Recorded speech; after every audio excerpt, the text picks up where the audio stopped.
This week, the world lost a chassid and a true friend to many, Reb Aharon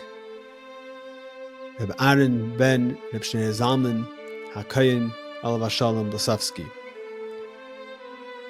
Over the years, I myself have spent countless hours by bringing, listening, and talking to Reb Aharon Blesofsky. A number of months ago, when the Her podcast among chassidim was launched, the first interview that I conducted was with Reb Aharon, and due to technical reasons, it was not released. And on Thursday of last week, it was decided that we were going to release a recording with Reb Aharon this Sunday. And unfortunately, on Shabbos, he passed away. This is the first interview that I conducted, and therefore the style of my interviews have changed since then, as I've learned different things on how to conduct interviews. And I hope that it should be a leilui nishmas and to the enjoyment and benefit of many. Due to Ari's state of health at the time, his talking may sound a little unclear, but if you listen in, you'll get the style, and it is definitely worth it since there is so much content. And it is always a pleasure to hear Reb Aharon's candid, real way of talk, and it should be a kitzav eran and a sheikhni afar who b'seicham m'heirev v'yameinu mamash. I'm Yossi Kamen. Welcome to Among Chassidim by Der Her, an ongoing farbrengen about life as a chassid, our vibrant connection with the Rebbe, and inspired living shaped by the way he teaches us each and every day. Okay, so I met you by the Elul yesterday. It's your birthday, right? I met you by your bris, but go ahead. Yeah. But not everyone your age sits by the Elul the whole day on their birthday. Most people walk around here. They walk around the Elul? I can't walk, although I be walking around, schmoozing. Okay, but that you've always done. You've always sat by farbrengen. I was always, yeah. The Sefer Mendel Futterfast that he said, Ein Zach, he never left the farbrengen before it's over. So I think they could say the same thing about you, no? Almost. I I have a very weak bladder. Yeah, that's not good for staying by farbrengen. I never made a shul because of that. You know that, yeah? You know the story of the shul? By the farbrengen. And then it wasn't wide enough, and the Rebbe apparently gave a hirot, either had a carb label or directly to Zalman. Dat is niet gered af Jezus zijn. Middel tak ken again. So the Rebbe wanted that shvil in front of him. It should be in front of him. Happens to be that's the best spot. But they didn't want to make it there. They didn't want to make it wide. And it covers for the Rebbe. The Rebbe was worried more about these old guys getting their pants wet than his cupboard. You have to understand the chivas of the story. I remember every step of it. So the chivas is that the Rebbe saw people going middle of a sikh, going over benches. I'm sure they know them. Also, these are older guys, a guy over 70, getting over benches. I can appreciate it now, was hard. Right. So the Rebbe says, you make a spiel. The spiel made it a little easier. In other words, once he got to the spiel, he had his way out. Providing Benji let him out. But Benji did because the Rebbe would be watching each one of them. So Benji Stock. Yeah. He was him and Benji to like your label Khan, the one that got killed in a car accident. They were the two guys who stood there, yeah. Bacher. The kid, when he was 16. Yeah, he's a kid, yeah. And everyone said Acharon Mishkudesh Memoyed. The what? There's always Acharon Mishkudesh Memoyed. Yeah. He was Acharon Mishkudesh before. He was Kudesh before Acharon was. So I actually heard from David Shalom Pape once. I was once by farbrengen, and David Shalom Pape was saying about what you're saying, that the Rebbe wanted the shvil, and he was trying to explain it. He said in the later years, it stopped. Bachrim started standing there, and some of those people some of those Bachrim didn't make it after Gimel Tammuz because it was negative the Rebbe's Ratzon. That part I'll put into a big fat question mark, but the first part is 100% true. The Rebbe killed people. After Gimel Tammuz, you think it didn't kill people. The Rebbe's, I know what the Rebbe answered the guy Klein, not Klein. I forgot his last name. He was angesendet by the non-Lubavitcher in Crown Heights. The non-Lubavitcher. I wish I remember his last name. He was losing one kid after the other. You said Klein. It wasn't Klein, it was a common name. It was not Klein. Okay. I said Klein because it's the first thing. He was losing one kid after the other. He had a car accident. My eye, she said, "Make a cheshbon up, so bring me to the board and pay us." No, but slick guy, you know, he spoke English well, and he said to go to a nightclub, not a club, you know. She wrote to the Rebbe.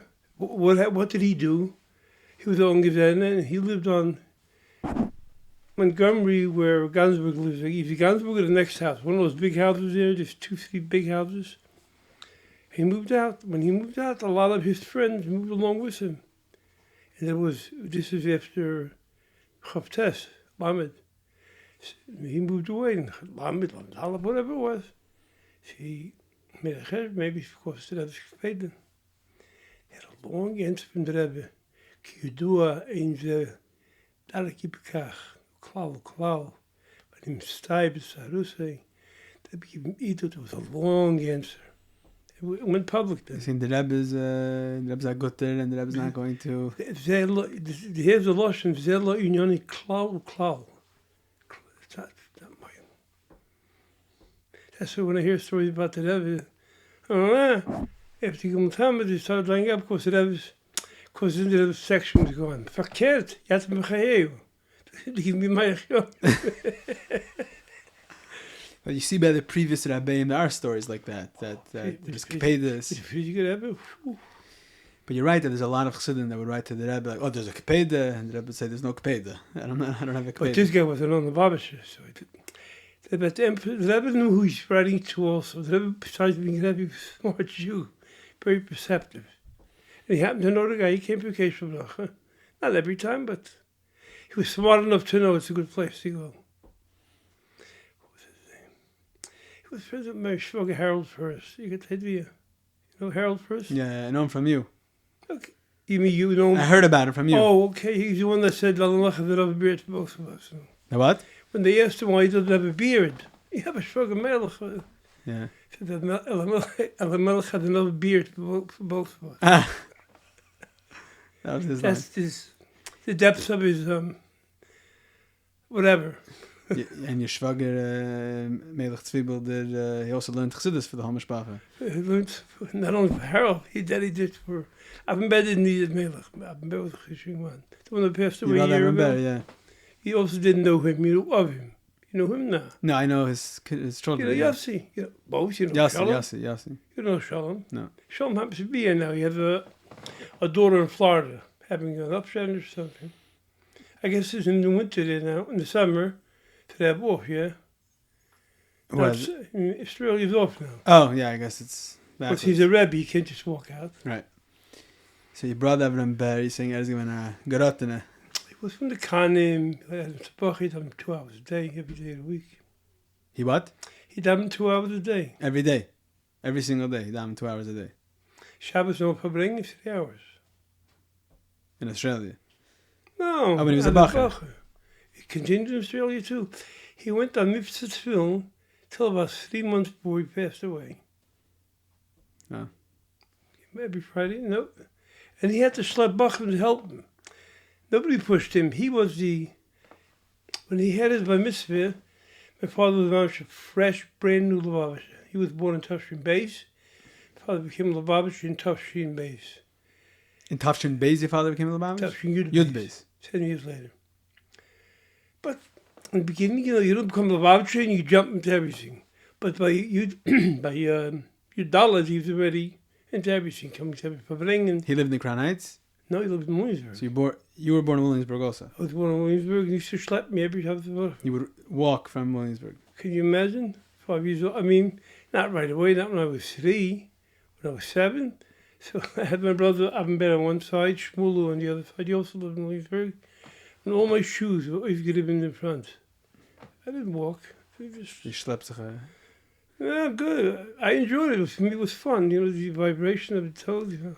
So when did your parents move to Crown Heights? The week of my sister's wedding. He was a Malach. Who moves in the middle of a Shabbat? Even as a kid, was what the heck? Couldn't wait another week to move. So when your older brother grew up, he grew up as a Malach? In his formative years was Lubavitch already. Don't forget, my father had a shrug in Belleville Green Glass.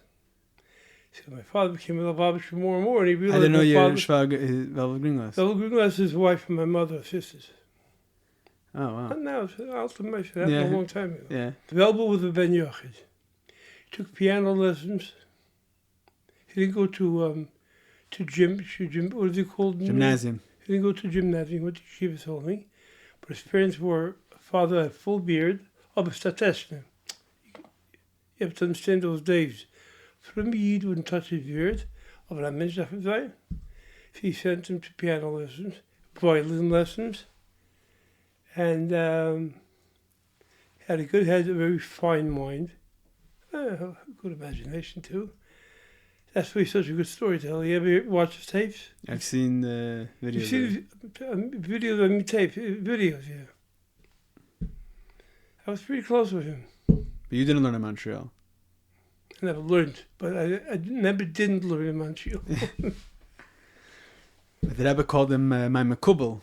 One time, By Verbringen. that was 100 times those just in Lebanon. Nobody remembers that. They called him my Makubal was my Makubal. I remember it. You remember what happened? What? You remember what happened by the Verbringen? What the Rebbe Sikha was? No. No. Was after the Sikha that when the woman Makubal, that was telling certain people, and Belleville always stood a little bit lower, and he never wanted to have a direct eye contact. It once happened with him like that a woman Makubal, so somebody already knew the name, so he figured, reluctantly he gets up, and it was Chaim. But I heard about Wolf Gringlas. I heard from Laser Tzeitlin al Shalom. Laser knew him well. Yes, I heard from him that the Rebbe said, "Who's my Makubal?" And Gringlas, he didn't want to show himself, in front of the Rebbe, like he was hiding. The Rebbe said, "Dach sich as is gewend dorten." The details, it's possible. Could be at the same time, could be at a different time. No, I think it only happened once. Okay. Could be it happened twice. I'm not saying it didn't happen more than once, but as far as I know, it happened once. After Isaac Wims died, he was Ben Bias by Isaac Wims. Isaac Wims treated him. So when he came, he covered the block. You're talking about Isaac, okay. On Union Street, Mm-hmm. before he dropped dead. He literally dropped dead. He went to a birthday party and keeled over. And when Asala came, his body was already, not cold, but that's an exaggeration. He died on the spot. A cold pun in Rabbitson, he needed a place to stay. He couldn't stay by Isaac anymore. Only Isaac's wife was home. Yichud, So he asked me if he could stay with me. I said, yeah, my biggest friggin' no problem. And he had no problem with Yichud either, of course, but I had kids in the house, boys. Those people coming and going. So he asked my wife, she was to bring supper for him. And he said, where do you get your meat? So I said, I'm not pregnant of him, Steffen. So when I came home, he said, oh, das ist geen Taschkent, das dachte. And he ate it. So geen Taschkent, het gelernt. Geen Taschkent, he said, das ist geen Taschkent, das dachte. The tenacity to answer that way. Geen Taschkent had no inhibitions. Whatever came to the mouth, just...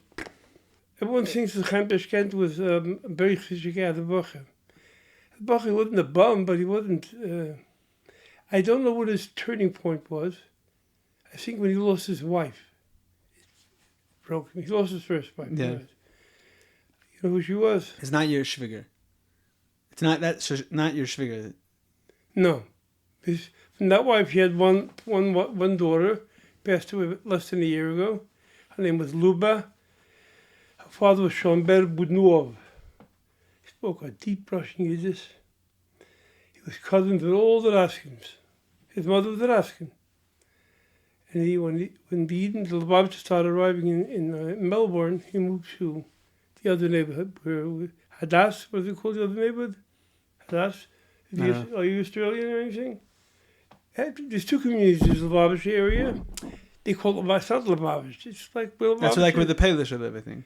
Yeah, they had their own ched and everything. I mean, their ched looks better than ours, but I'm not going into that. I'm talking about the kids saying these look better. He moved there. Not because he was from he was clean shaven. He's from Russia. So before Mishra came, he made sure he was clean shaven. Just like us. No, he was from Mishra Shabbos, but from Russia, but no. So you were saying before about Avram Ber's bar mitzvah and Tafshin Yud Beis? Yeah. So bar mitzvah, let's get back to that. Well, bar mitzvah not Yud Beis. Yud Beis, he turned... he was born in Tafshin 10. Yeah. So Tafshin Beis, he was born Tafshin Yud Beis. So Tafshin Tezvav, I guess, would be his bar mitzvah, right? So, but that's for bringing. I was talking about shlichus a lot. Those years that I was talking a lot about shlichus. Heint is zugekomen. Ene was it is helping in the lost. I never saw that nachher. But I heard from my father, from my brother, that I said Heint is zugekomen. Ene was it helping in being from shlichus. Your brother, bar mitzvah bacher. Yeah, and then he told me that's it. He told him to say l'chaim. So the Rebbe was saying that he's going to be shliach. I know that he would. It's a shaykh. Interesting. In other words, he was a shliach to the last day. Last day was. He was learning in Lubavitch and Befrendin, your brother. At that point, but I'm going to get to that. When he came by mitzvah, so Velvel realized my father, you can take Zalman Blesofsky out of the Malachim, but you can't take the Malachim out of Zalman Blesofsky. Even the Rebbe couldn't. Out of your father. You see the Sikha Tafshechai, I state that, you ever heard the Sikha? Yeah. I listened to it 100 times. You'll say what? And I know my father well. I can see exactly what the Rebbe said. What did Rebbe say? Hagan bij hem komt thuis op je Allah van, dus dat is geloof nog meer. Ik ken Allah gebed voor hem. Ich can Allah gebed. Ik ken Allah gebed voor hem. En dan moet ik me zijn tempelen. Ik heb hem in Bochum. What was the Rebbe trying to... I asked him. He never answered me. So the Rebbe wanted your father to do something? Apparently he wrote to the Rebbe. And the Rebbe answered him. And he wrote back his day. The Rebbe answered him again. So the Rebbe always, when he wanted to get something done, the Rebbe verbringen. He did the same thing with Chazakov. When he wanted to Koil to get a raise. How did he do it? He said, it's klar, but verbringen. She getried als... He said, I tried privately. Snel getried, and even with us helfen. And that week to get an increase. Another $12 a week. I mean, the Rebbe said something similar about the Svarim, the whole story with the Svarim. The Rebbe had there's a few Yechidus with Haguch. And the Rebbe said, if nothing happens, then I will speak about it by Fabrengen. She said it Pat Molly. Yeah. So I didn't even know about that, but I just saw it. Every time that I wanted something to go through after a lot of attempts, he did it by Fabrengen. How was, do you ever spoke about your father about the fact that he became a chassid? We'll get that in a second. So let me finish my brother. So he realized you can take my father out of Malach, you can't take Malach out of my father. So, and he was a mashpin. He told me. The Rebbe said that about your father? No, this is... You're saying? I'm saying with Velvel, with our uncle. He told my father, he said, sure, you should come see me, I'll take care of him. I'm a chai, He says, I'm going in a strange place. He's going to Montreal, Canada, but he'll have a man. The man that's rested, honest. He stayed in the dorm, but every Shabbos he by his uncle. So he went to Montreal? He stayed for 30 years. So he became Avid in Montreal? He became Avid in Montreal. I guess that would make... Then he went to Newark for 2 years. But he went to some 70. But he never learned in Bedford. He came to Bedford Dean a week before, or a month before Pesach, when the kitchen was closed. Those days didn't take a day to change. Musi did. The one with the taplach, I tell you a story. What? Yeah, but I don't want to keep veering off, but she was the one that prepared the kitchen. Who is it? Musia. Musia. The HaCohen Khan's sister. You know. She pushed had to be dying. The Hasogas those days. She had maybe a guy helping her, 2 guys. She did everything. The whole mentality then was weird. And like the koil, you can't come and eat in the kitchen. You don't have any eat. Those days you can't come out and go in the kitchen. Right. That was how Allah. They wouldn't pay. Honest. So the kitchen was closed. He came to Bedford to eat lunch. I saw my brother. I understand. Where was he learning? 770. He's learning 770, but he wanted to eat lunch. They closed the kitchen. They closed the kitchen 770. He could have gone home, but he wouldn't. So he went to Bedford. Went to with old Bachman. The bus took him to Bedford. Okay. School bus. So you were then in Bedford. I was still a kid. So you saw your brother coming to eat lunch. Yeah, he came to eat lunch. When I waved to him, he can't come wave back. Since you could pass the way. No, it wasn't. That was the thing done. He had a bach of a kid. There. You can't even grasp it. It's Lipsky is also better. Lipsky worked in the Rebbe. Shmuel waved to them. With dance. It's a chassidish thing, not to answer, or it was a cultural thing. It's a cultural thing. Which culture? Russian, Slavic, American. Actually, I don't know why I'm using the word culture. It's very discultured. It's discultured. But where does the culture come from? Bach was developing then. You have to understand the Bach from Russia. But that culture was dying out. And then the American culture came in that was too much already. So this was like a freaky adjustment period. To late years and early hops. That was the culture then. So my brother went to Montreal. He never went to Bedford because I told you why. After Formative, he went to... But he learned in the yeshiva called the Yeshiva Salem. Wait, I gave an interview about the Yeshiva Salem on my story too. He learned by Malachim, the Yeshiva Salem. So what's the story? What's the story with the Yeshiva Salem? Oh, that's the story with the Rebbe sent the Yeshiva Bachrim. opened, closed the water, and they changed on the pants. That's the story when the Rebbe sent Bachrim there. Wasn't Bachrim? They didn't send anybody in particular. What They came into the Zal. You never heard your story. I think what they printed was inaccurate. Well, we also printed it in the Hair once. The story based on them. I think based on conversation with you. Okay, so hope you so set the record straight and we'll say the story. The story is that I came to Zal about 10:20, 10:15, 10:20 on his way home. No Chiddush that night, which was a Chiddush. Because Thursday night there usually was, right? Tuesday and Thursday. What in the beginning it was 3 nights a week, and then later it was 2 nights a week. Okay, but Thursday was always, right? It used to be Sunday, Tuesday, and Thursday. And later it became what? Sunday and Tuesday, maybe? I don't remember. But I became with his coat and everything. He walked into the Zal, about 5 feet into the Zal. He spoke to the Zal. He had 2 guys there. Nobody expected Rebbe to walk into the Zal. He used to peek in and go right there. And the Rebbe walked into the Zal. He got up. And he just made a statement. He said, a shul. A shul or a platz. Some people a shul, but says Yeshiva Salem. They never heard of it. Well, wait. Not only they didn't hear of it, but in the light, this is Lashon. He had it to me 100 times. He drilled into my head. Mr. Kukov in Boston. And he came and he said, this in the light was Kedai Vitsu. Kedai? Karavine to Tes Chassidus. Not Tes Chassidus Chabad. Kedai Vitsu. What other Chassidus is there? But they were like Kedai Vitsu to Tes Chassidus. He walked out. So there was a debate. Isn't that Crown Heights? Like, even then in Crown Heights, 10 o'clock, the whole city was dead. Besides 770, a couple of bucks. So, Moshe Davinsky, you heard of Moshe Davinsky. Yeah. I don't have to give you his background. You give background. Moshe Davinsky, I mean, his personality. He was a wild man. He was wild in the very chassid built guys. And he had that boy. He spoke like Zanduk. He's saying on the Chayach, no? What? No? His son, Malik. Oh, son, okay. Okay. Malik. Okay, so he was a wild... Malik was polished.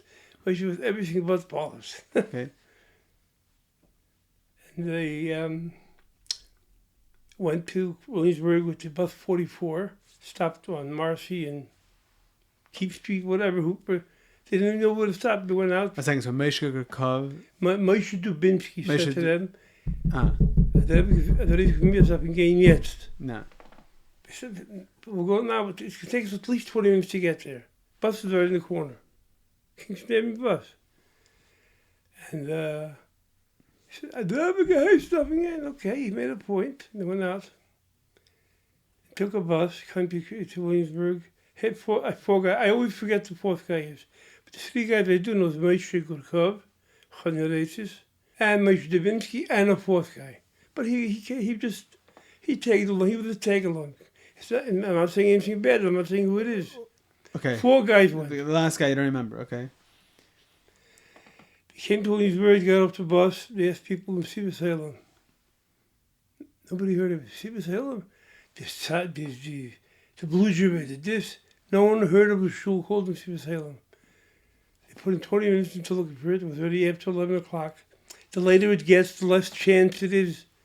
They're ready to go on to the bus, the Nostrum Avenue bus going back to Crown Heights. They saw you coming. Where's the shul in Sivas Salem? He said, I'm Sivas Salem, and I knew the Maluchim Stil. He happened to know this called, the legal name was Sivas Salem. He said, if it's open, I don't know the address, it's on U Street they were coming from Lee. If you go on U Street between Lee and Marcy, on the left side, in the middle of the back, and the windows are big, and there's going to be fluorescent lighting. You'll see there's no sign, nothing. There's no sign, it's a building. But you'll see it's a shul, because it's going to be very bright inside. They went, the shul was open, there was about 4 or 7 guys sitting there, 4 or 5 guys. They went in, everyone looked up like, the Lubavitch guys with their hats down, they stood out. Like, my father was sitting there learning. He's just really interesting how it gave itself over to the Malachim. Donnerstag nach, sitzt me in Land. It's a Chabadske thing, you know that. Lil Shishi. It's a Chabadske thing? No, in the Welt, the Yeshiva Welt, they also learn on Thursday night. It was reignited by Lavis. This whole Lil Shishi thing. It says, in Svarim, it says, but Lil Shishi, that's cool. You're saying this is Eistrik of how Malachim were doing a Chabad type of thing. There's a lot of Chabad things. Because they hold themselves Chabad, right? Malachim. He was all Lavis of things. Talking about the founder. Avram Ber. So your brother Avram Ber is named after the Malach. Full name, Chaim Aharon HaCohen ben Shnei Zalman. He was Chaim Aharon ben Shnei Zalman. Ati die Chachman, my father, verbrennt the chassid of him. My Zayd was Avram. So he could have called my brother Chaim, could have called him Beryl. Called him Avram. No, he called him Avram Ber, because the Malach was called Avram Ber. His title was Avram Ber the Malach. So your father, like, they were Meirich the Malach, like this, that was their leader? He wasn't boss. But your father never met him. Of course he did. Oh, he was a kid, though. So your father was brought to the Malachim by... Not by him, by his... He was dragged in by the Knufia. You know what that word means, right? Yeah. By the gang. By the gang. Fiedeke writes in the Sichas, Chassidische Knufia.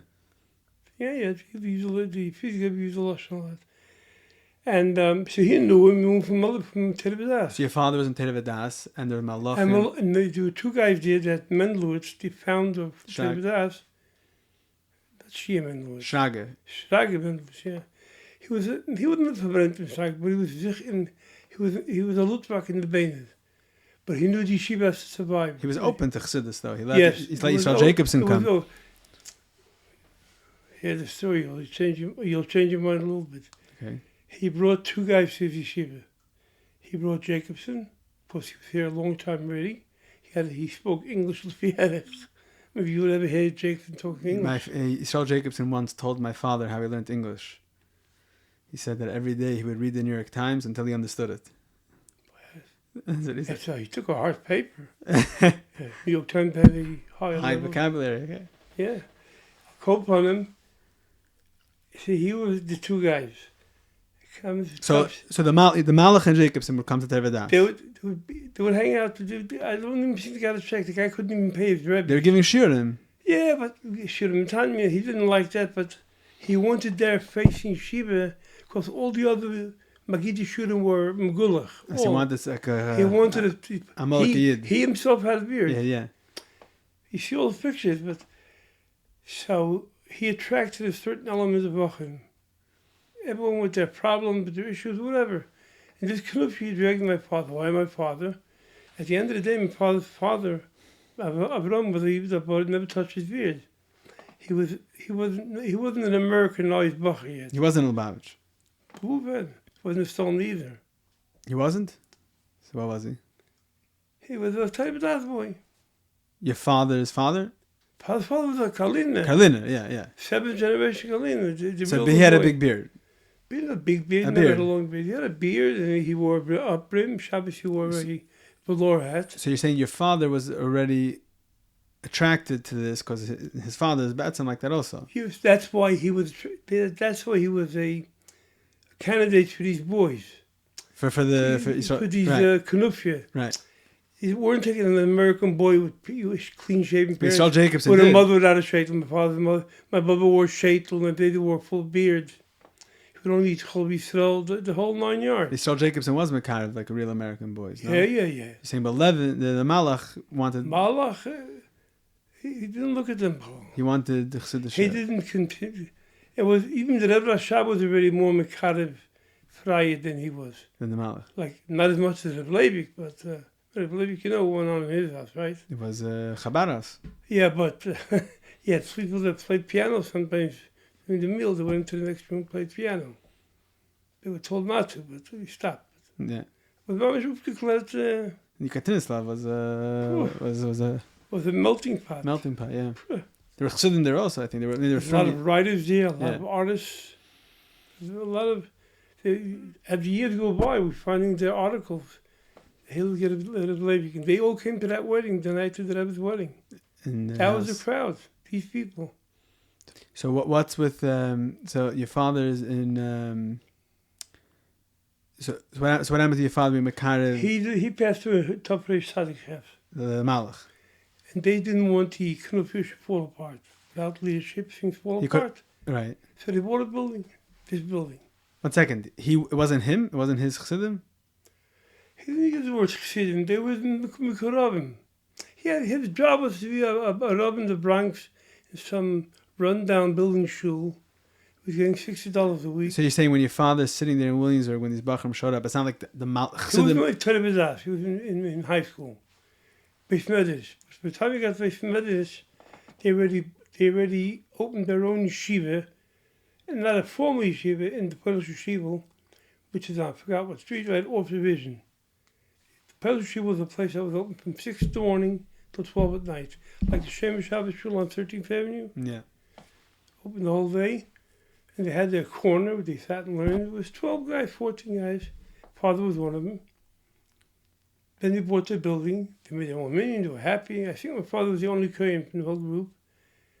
So when he became a Rabbitson, I'm jumping steps, but he was a Kohen. There was a Levi, and the initial group and people on the block didn't care who was. It's convenient. He's like American boy Jews.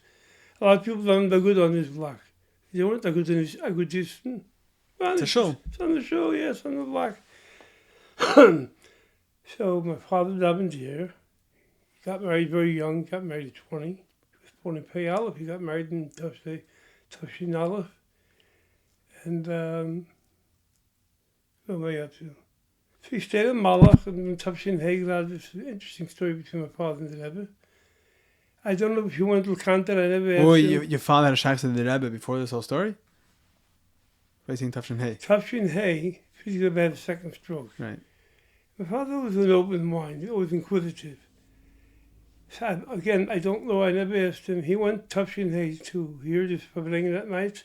With him to Pagi, to Kislev, Yitzhvat, no, can't be Yitzhvat. This time was he went. It was during the week, and the Rebbe was the doorman. Yeah. He was very sick then. They wanted to make sure not more than 15 guys go at a time, and then he wouldn't let in more until those 50 were out. She came to the door. My father was, how old was he? 23, 24. Came to the door, and the Rebbe was already closing the door. You had to have care. Crowd was pulling it open, and the Rebbe, he saw my father. He grabbed him by his wrist, and he pulled him in.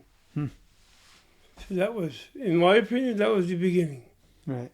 Slapped him into the hallway going to salon, they call it, salon. He was there 50 minutes. The Frierdiker Rebbe's room? Oh, the dining room. Salon. The dining room. Salon. The room was the chassid room. Salon's in the middle. You were never there. I was there, the dining room. It's open now. It's a library. Not today, but I've been there, yeah. No, I'm saying, but it's an accessible room. I don't think now, but it was. Oh, they stopped. Yeah, but, I mean, it was in my life. You started missing or something. Whatever, doesn't matter. I don't know. He put laying there, and then there was lull. Still a malach, there was still a tziyoni, he was a tziyoni. He had debates with him about tziyoni, so one of the things he spoke about.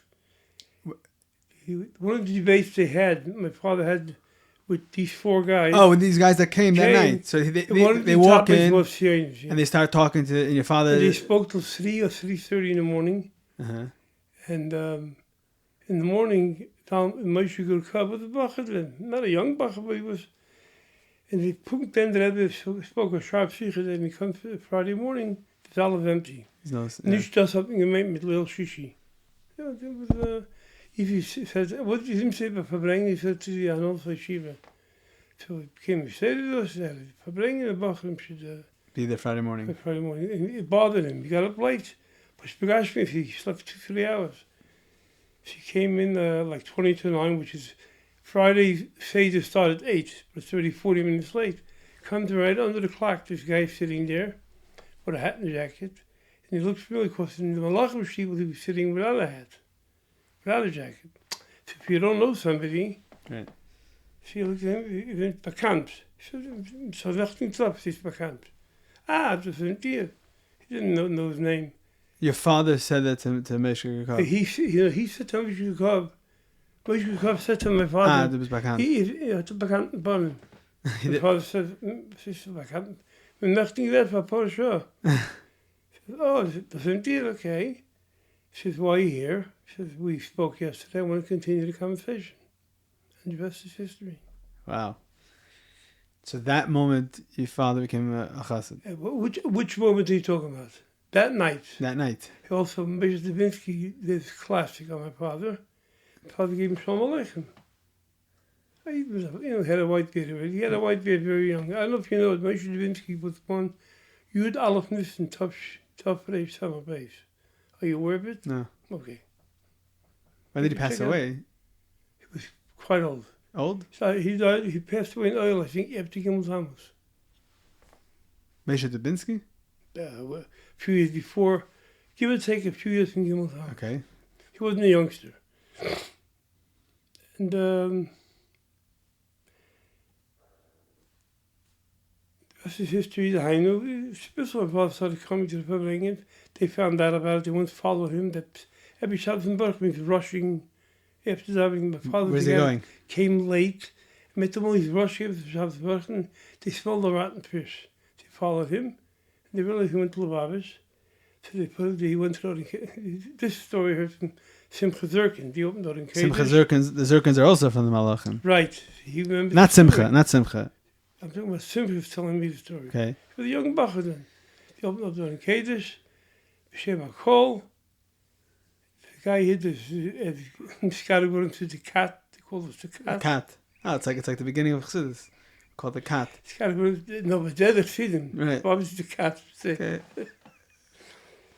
So we put a chedem on him, and it was interesting. They waited till my brother had a mitzvah. Okay, so my father became whatever, and we can't give him Kohen anymore. He's a Menudeh. This is like Shabbos him, but Mali is no doubt pretty Ahmed. Not that he was a chad or anything. And so they said they can start giving the name to my brother. Gaba, my brother, that all the lingo. Is also becoming a Lubavitcher, but as a Tinnish and Nishna. It's like, it's so comical, you can't start. If I wouldn't know it for a fact, I wouldn't believe it. So they gave him the aliyah, and also he had a holy name, Avin Ber. Right. So He had a hechsher. He gave him the aliyah. My father didn't daven there every Shabbos. He davened there. Shabbos was he never davened there. He went to shul that finished earlier. He went to shul that started at 9. We needed that hour to walk to Williamsburg. The Granite. And me too, from Williamsburg to Crown Heights, yeah. God understood. I remember being dragged. When I came to Verbringen, I don't think I even walked inside. Right away, I found my friends. How old were you?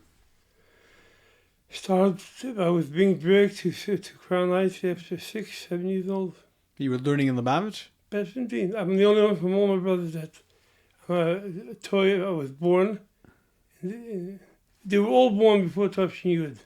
I was the only one that was born after. But you didn't go into the Verbringen at that age? I went in still Chaim between the second and third Sikha. I ran in for the entertainment part, Chaim, and we ran out. Wasn't Shaykh to take, that was a 10-year-old kid. How many kids were by Verbringen then? There were 2 or 3 that the parents made sure, but it wasn't a thing for kids, no. It wasn't in the culture. Later it became, they hadn't been into, as the years went by. Later there were kids sitting by the Rebbe. That's already in the middle of the memes. It's Hashem. Yeah, this is Hashem. I know that, but you know how many times they tied it at the shoelaces? Kids. It blows them, I mean, they knew it's the Rebbe, right? We're not going to get into that. They're growing up by the Rebbe's feet. You have the expression, So it actually happened. Literally, yes. No, it wasn't muscle. Guys, we moved to the Crown. Me moving to Crown Heights was like Gan Eden. From Williamsburg to from an apartment building, Begashmi's budget, to 2-family house. We lived in the building, you smelled fish, you smelled urine in the stairwells. I mean, it was horrible. Which building? Where I lived in Williamsburg, 174 yeah. 9th Street. We were living in a 2-family house with a garden, with a basement, with an attic. I mean, to me it was like, I was more in 70 since I'm 10 years old and I was home. My best friend was Shmuel Lipsko. I forgot that part, I'm forgetting to tell you. Shmuel Lipsko. Shmuel Lipsko was me and him were like brothers. We were soul brothers. We're very different, but we're in the same grade since Kit Aleph till we got married. Every yeshiva we went together. The yeshiva went together. I can go closer. I went together to every yeshiva, so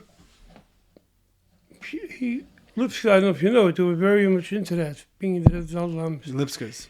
Abraham even more than Berla. Abraham was, Midas. His whole essence of life was being there. And the Rebbe. Yeah, and some family, the Rebbe Darum. So Shmuel turned me into a Lipsker in that respect. So you're I was more, when I came home, I ate supper and I went from 70, and I would come home 9:30 and father had to spet. It was 2 things in Vivsik Fear Shaw. I came home 4:30, 5 o'clock. I left the house, I came back at 9. What did you do those 4 hours? Well, yeah, I said, there wasn't enough time. I was talking to this boy. My father looked at me like, what? To me, it was heaven. So you're saying the Lipskers are the ones that got you into the whole culture. Shmuel Lipsker, draining sich in 770, being there. 770 being my place, yeah. So you gravitated towards that. I loved it. It was heaven, Even when the Rebbe wasn't there, the whole atmosphere was the Rebbe, the Rebbe was coming, the Rebbe was going, the Rebbe, there's chassid tonight. You know who's going in, you know who's there. Everything was... So you would stay with the Bachrim by They were annoyed as all hell. Being small, they couldn't stand. Abek. So before they were... See, the culture kicked in. Yeah. Abek, Pisha Geheim. Get supper. We enjoyed it, the content. So what years are you talking about? So you were hanging around every night when Zichidis and whatever's going on? No, even my Zichidis. No. So you were with the Rebbe B'mayim every night? Yeah, either I was downstairs playing or the Rebbe. It was all the same. I was too young to appreciate to be the... You're thinking in hindsight. The Rebbe, there's a God, there's a shul, and there's a Rebbe. You understand what I'm saying? So you don't always think about it, but it's there. Exactly. There was You can't have a world without any of those things. But yeah. When I got older already, and the Rebbe Fabling, as much as I didn't listen, you were dragged into that atmosphere. Every Fabling, without fail, 16, 17, 18, came out of the Fabling, Shabbos. There's cars driving. What's going on here? There's a world out there. When you were by the Fabling, I'm sure you heard the line from other people. Not necessarily. You came out to the streets. There's a world out there. You were just in the Beis Hamikdash. When you come out, no, it's Tel Aviv. She's saying so the Rebbe hat aufgeheben. The Rebbe and then the Gabai, what the Rebbe did in the Gabai is unbelievable. Verbringen every Shabbos. Rashi Sichos. Oh no. Every Shabbos he wanted to continue, but then he got that settled from the ladies. She's saying the Rashi Sichos was a whole new. Even none of the Lubavitchers came. They came about 3:30. The Crown Heights and Alabamishers came for that. You hear it? Get the tires for Rashi. They were all Rashi. Even the shul Yidden. Everyone learned they had to have a chumash called Chok Yisrael. That's one of the things in there is Rashi. Ramban. So they're Jews. I had a teacher once. He was teaching us 6th grade. Chumash and Rashi says, "Daf learn Chumash and Rashi." The definition of Amaretz is ein of a kenish lane in Chumash and Rashi. Okay. That's how he explained it to us. Yeah, that. Or maybe that's how he was feeling us. No. When I was a kid, that was the expression. Right. That was a put down. That was the ultimate put down. Right. So he came. We also Waldman became to Fabringen. He went to Beth Vendine in 270. He heard that everything. So the whole shaykhs with Yosef Waldman. Not the whole shaykhs. I was Magdim. He went to Beth Vendine. He went to 770. Got married to an Lubavitcher girl. He was clean shaven. Hagami had a brother in Israel with a full beard, red a coil. He himself was a businessman. He didn't come from a Lubavitcher background. The only reason he went to 770 because it was convenient, maybe expensive. I really never asked him why. Once the Rashi got involved, once it ever Fabringen. But he became like the Rashi Sikha. That was later. The Rashi Sikha man. Rashi man. Even when the Rebbe stopped giving out the achrozes, he would tell him. He wrote to the Rebbe. He said, no, you also. And the Rebbe knew when he tells him, the whole Lubavitchers know about it. The Rebbe would tell him every Shabbos. Every Shabbos he was told by the same Shalom Yisrael who told Zalman told him. That there's going to be a Fabringen. Or what the Rashi... to use those words, that the Rashi just... Which Rashi it is, yeah. Yeah. So in 30 seconds, the whole shul knew. But we wouldn't know about it. This is after davening. So we didn't have the luxury of knowing... The plan. The plan. What do you have to plan? Whatever. We knew we have at least... We have now time. Should we run home to make it for the family or it's too late? I once heard from someone in Crown Heights. He said that... when we found out that there's going to be a Fabringen on Shabbos afternoon, there's going to be a Simcha in Stadt. Because if you think about it, what percentage of the crowd even understood the Fabringen? A low percentage. Yes. A low percentage. And he came to the Fabringen. But it was like, no, it was a Simcha in Stadt. It was a Fabringen. And, Palabavich, yeah, he's saying. Yeah. I'll tell you, in the other car, I was sitting with Aharon Blesofsky with somebody else. I forget who the third guy was. And it started then, this was in the MEMS already. We started Fabringen. Not stop more often. Quite more often. In the MEMS, Rebbe Fabringen more often than not. Right. When it starts, so certain guys went, oh, Fabringen today, and they got excited. Certain guys, I was sitting with Blesofsky, and the guy came down to Fabringen today. Like 10 minutes after davening, we found out from Waldman, whatever it took to find out. And the table started being rearranged. And one guy said, again? So, when the guy walked away... Who's Galitzman? Aharon. Aharon Blesofsky, yeah. Sprach, Verbringen, and macht oi. I said to Aharon, it is worse. He said, how can it be worse? I said, the guy doesn't even say oi. I said, well, how's that worse? He's not coming anyway. This guy that said, "Oh, he's not coming in." No, the guy who's not saying oi. Ah. The guy who's saying oi, he knows he has to come. Chalapachas. He knows he has to come. Yeah. Die guy dat donker verbrengen. No one was taking attendance to see No. you have to come to check your card. Only you and the shaman took it, and the Rebbe took attendance. The Rebbe knew who was there. Somebody that came, he went home apparently. The Rebbe says, "All of them Chaim." Not here. That would say, "Dachs gedaan." Okay. The Rebbe saw him. The guy checked out. At the time, I knew who it is, but it's a long time. But you never missed the Rabbitson. No. Had the Bach zich not. Even when I got married. The only time I missed my things was that the Rebbe had the groundbreaking, and I knew what's going on. But I had customs that I told him I'll be there at 4 o'clock. Tell the guy the next day. So that was the middle of the week. Right, during the week. The Shabbos? groundbreaking. 770. Shabbos, never. There was a time I didn't even go home. So you're saying, but you were ready, since you're a kid, I was even if I lacked the teuchen, I'm not here to put myself down or up. It was part of You're saying Lavdafki, you understood the it was, sichos. if I put my mind to it. Not all of them, but if I put my mind to it, I would, yeah. I'm not showing off. You weren't doing chazara. And the chazara was over the background, and sometimes I had what to say, but I didn't have the breedkeit. Yeah, the guys like Yossi Echti, we turn around and give you a dirty look. There's a hierarchy how it works like, over yeah. One of the integral components of being a chassid are the chassidish Yom Tovim and Yom Pagra. Whether it's Hey Tevis, Yud Shvat, Yud Aleph Nisan, or Gimel Tammuz. These days give us an opportunity to connect with our Rabbeim, to connect with each other, and be better chassidim. What is the story behind each of these days? How did the Rebbe commemorate and celebrate these days? And most importantly, what are the lessons, the takeaways, and the action items Hamaisa Hua Ikir needed for each of these days? All of this and much, much more are answered in the new set recently published by Der Herr. Our Days is a journey through the Chabad calendar in story, meaning, and practice.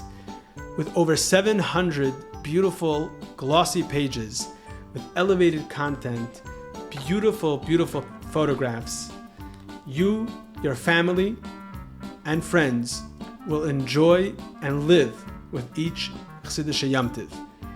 This book is a must for every Lubavitcher home, for every shul, for every school. It is a perfect gift item. This will not collect dust. It will be used day after day, month after month, year after year. You can have this set. Go to derher.org/Our Days. Order your set today and start living with Chassidish Yom Tov. But you had a connection to Yale, even though you weren't like part of the Chazim or anything, you know? Yeah, my connection to Yale happened in Bedford and Dean. I was the first one to pick up Nigunim.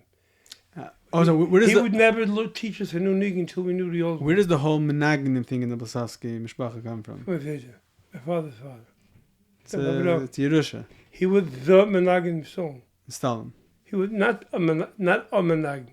The. Where? In America? Stalin. America, even in Europe. Even as a Bach in Europe, yeah.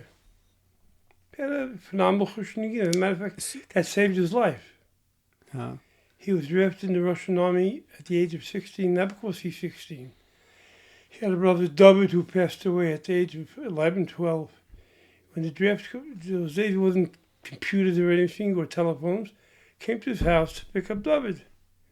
He said, David passed away. He had passed away. That's David. Mercedes was built well. He's not David, he's Abraham, Avram, however they pronounce it in Russian.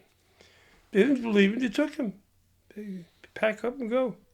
Those are you have to pack up and they came there. They said, do you have any special talents? He said, you're musical. So he played the tuba in the Russian march band, which always performed in Moscow, Leningrad, whatever it was then. And he didn't go to the front. But then the war broke out in Turkey. I think they rushed out and rushed from Turkey out. You know history better than I do. Russian-Turkey war. I guess not that well, yeah. Russian-Japanese. Russian-Japanese. Japanese. He was worried about being. He had his week off, and on his way home. This is the times of the Rebbe Hashem, the Russian. Yes, Japanese, yes. yeah. He was born in 1890. Okay. So he's talking about 1910, 1911. Well, no, even earlier, 1907, 1906. On his way home, he stopped at the Stone Rabbi. He's worried that even if he's a musician, but when they're going to need more guys in the front, they'll say, heck, we need people in the front. So he told them, go to America. So start America. America's chassid today. When you go to America, he says, you'll be fine. I just have a haste. Went home and parted with his parents. Took him about a year to get here. Of course, he had to work for train tickets. He had to push work and be a push cart guy to make his ticket. Finally, he collected enough money to buy a ticket to New York. Actually, he landed in Chicago. That was the port of entry. Everyone thinks he came in Ellis Island came when somebody said he came to Ellis, he came to the American border. More people arrived between Detroit and Chicago than Ellis Island. Yeah. Ellis Island, the famous place, because they put up the Statue of Liberty there.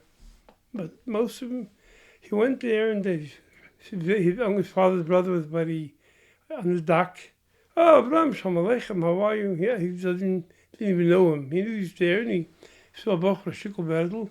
She said to him, tomorrow morning that's coming off. You know it. In the beard. He says, if you want to live here in America, you'll never get married with a beard, you'll never get a job if you're Shemesh Shabbos.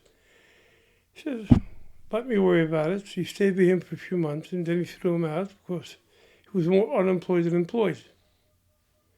It wasn't poor, but to feed another mouth, the guy was contributing anything.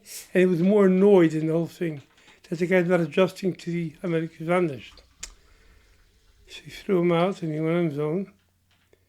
And it was one night he decided that tomorrow, that's Kan. His father, who was still alive, came to him. His father was still alive, came to him in a dream. And he says these three words, Abraham Haltzach. You usually hear about a dead person. Yeah. A live father came to him in a dream. He said, Abraham Haltzach. So he needed an extra push. Eventually he got married. I think my Bubba was either 4 or 6 years older than him. Why'd she take him? She was a Zlovin. She was a Chabadnik. Your grandmother. My Bubba's elder, her father was Moshe Leo ben Shazalman. Mm-hmm. I'm not sure as Hayim whether she was a Lubavitcher or a Ladiyah or a Kopster. But she was Chabad. She doesn't know what to do. Even when they was a stone. As a matter of fact, there's a whole story about that. It's an interesting story. So go back. So saying this is how the Blesofskys got to America. That's how much they came as a single buck. But what because of the Negina, that was the Sheikhs with Yale. Because we went with that. So he used to go, Yale says he liked my singing style because I was the first one. He would never go on. He said, at least somebody knows it. So he went to the next song. He said, this is in Bedford he was doing the Gunnen? This is in the Weiber shul every Friday, every Shabbos afternoon, between the Rebbe's Minch and Malik. Interesting, I think. So he did this. Yale did this his whole life. So I used to go to Yale's and the Gunnen. Yeah, but now I'm thinking about it with Mamsh next to the Rebbe's room. The Rebbe heard us singing for sure. In the Weiber shul, you mean the Cheder Sheni? Which is now labeled office. Well, label's gone already. Oh, you mean this is? It's in the original 71st shul, no? That's where the cradle started. I don't understand. I don't understand what you're talking about. Label's office used to be the Weiber shul. The only Weiber shul. The Weiber shul of what? 770. Oh, you're talking about the first 770. That when they actually built the roof. That was the not shalash, but it was the real. When they built over the shalash. Built the roof, yeah. So the label's office was the Weiber shul. So it's mamash next to the Rebbe's room. I never thought about it. It's 5 feet away from the Rebbe's room. 10 feet, whatever. Never heard it for sure. And I'm sure he enjoyed it too. You didn't think about it then. You didn't think about it then that the Rebbe's sitting a few feet away from you. Because the whole place is so small. Well, with the kids I used to play, we had it at the Who door. was by this Negunim? This was Me, Schwolopscher. Bachrim. Was it for Bachrim? Kids, Bachrim.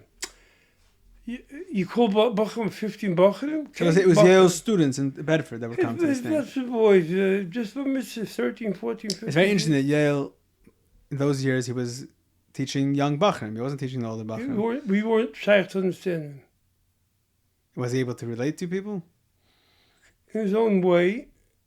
I liked him because of the beginning. Otherwise, his way of talking was weird. So Bachrim didn't appreciate Yale. Schmolopscher and I and Yosef Deitch.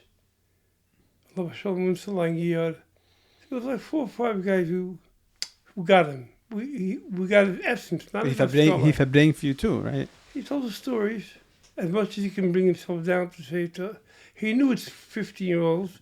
And Dr. tells a story, but he would tell us very fleshige stories, but basically stuff. It was jokes, very serious jokes.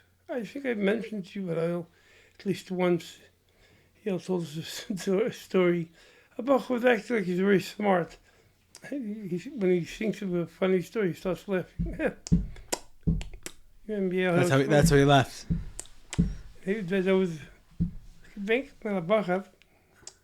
Ik ben met de yeshiva bagger in de knappe chacham. Het is like halb opgekleerd. You know what that means? Yeah. Enlightened. Hij did not enkel in de zaal. Learning. This is in Lubavitch. This is in Lud. What are you talking about? You're talking about a story that Yale said Yale happened to him. telling us a story in Bedford and Dean in 1967, 66. And he was verbring with us. This wasn't doing learning. This was a with the pagde. Scheet whatever over the short verbring an hour. He had all these tnoes that made the story interesting. He acted out the story. Yeah. Dan komt hij, hij komt uit Lenin. Redden in the ulam. In this ulam was like a famous ulam. And they didn't ever heard of the ulam. They had heard of it. They didn't know it's famous. They weren't. They were shiva bachrim. And the guy, the speaker, they'd never heard of him either. So he said, hey, what are you so excited about that? Today, you know, it's coming today too. Let's say the ulam, the Barclays. You know, it's coming to the Barclays today to speak. Shvedel Bedel. Okay. He looked at him, he went, Batlonim.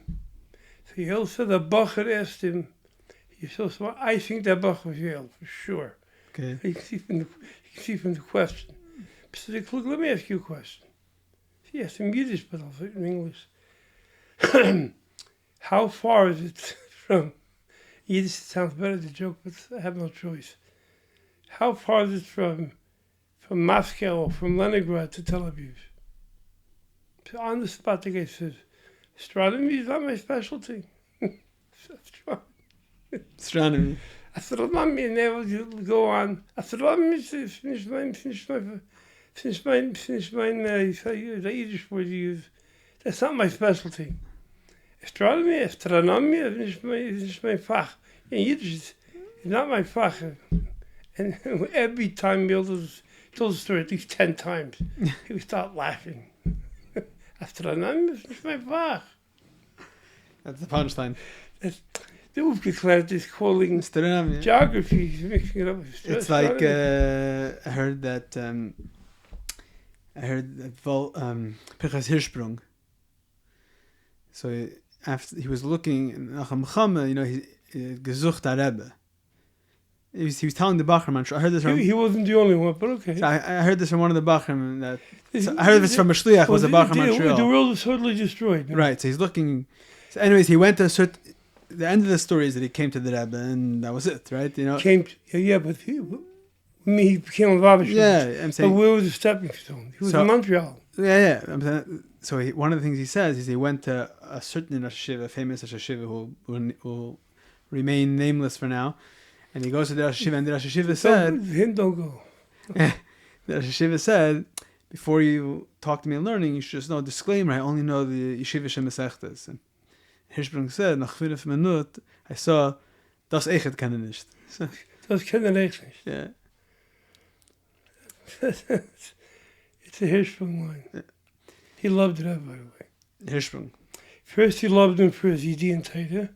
Once he got to know the Rebbe on a personal level. And he had that Warmkeit Bechlal and Jiddischkeit Befrat. We saw haben die Am Yisrael missed the Rebbe. Yeah. He loved the Rebbe. If you hear say something bad about the Rebbe, he didn't care where he was standing, he would treat him. He would lay sin on you.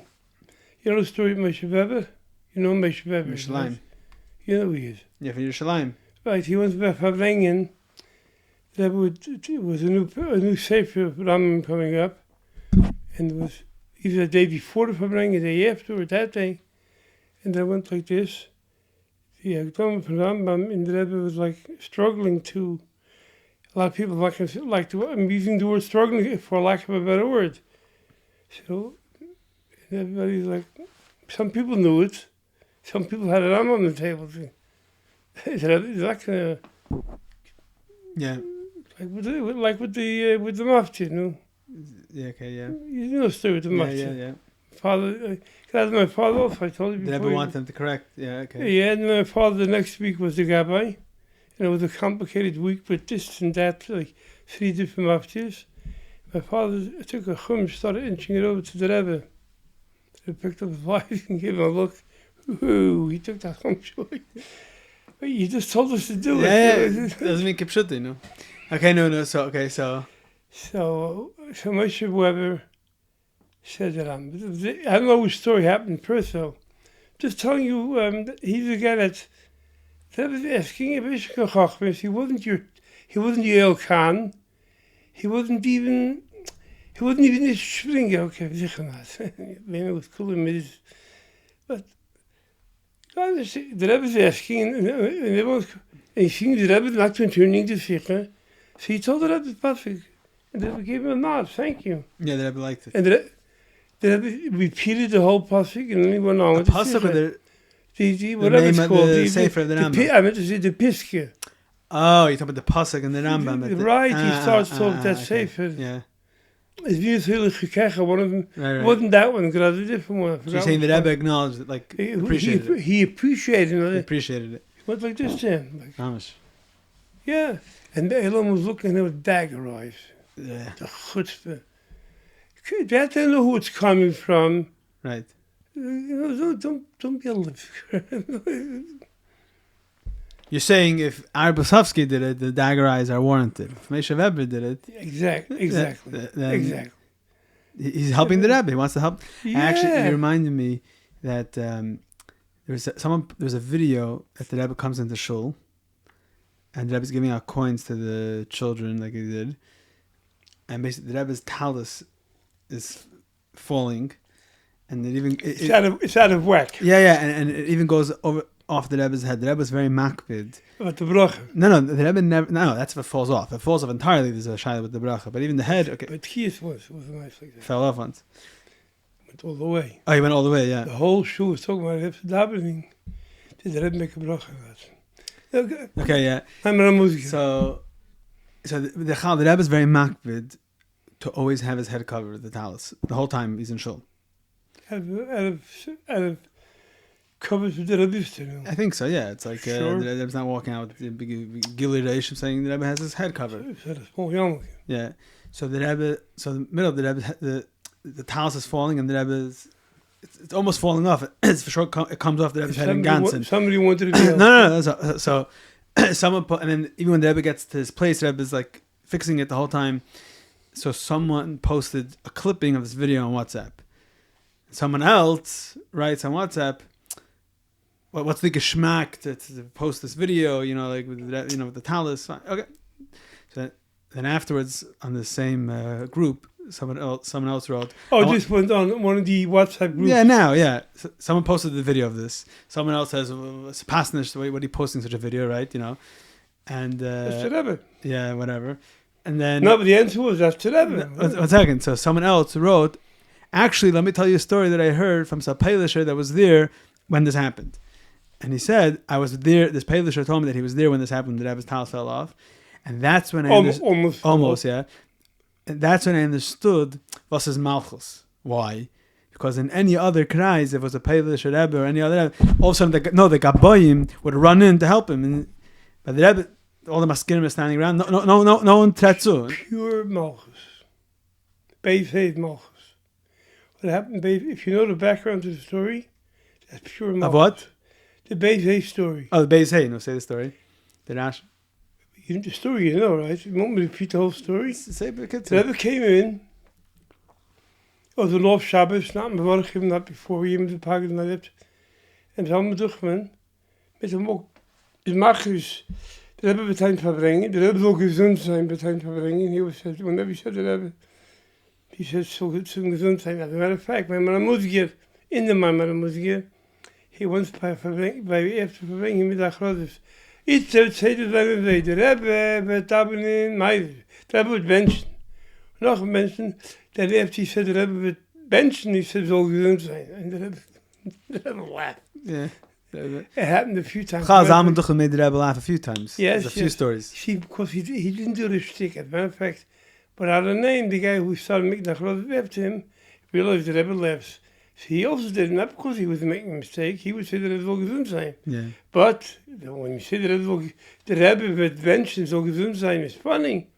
He also did it. And the Rebbe gave him a look like, you need a bracha you have to go to a doctor. Don't try this at home. Yeah, Kenos Hillel. That little clap was like, was a cheap shot. You know what I'm talking about, yeah.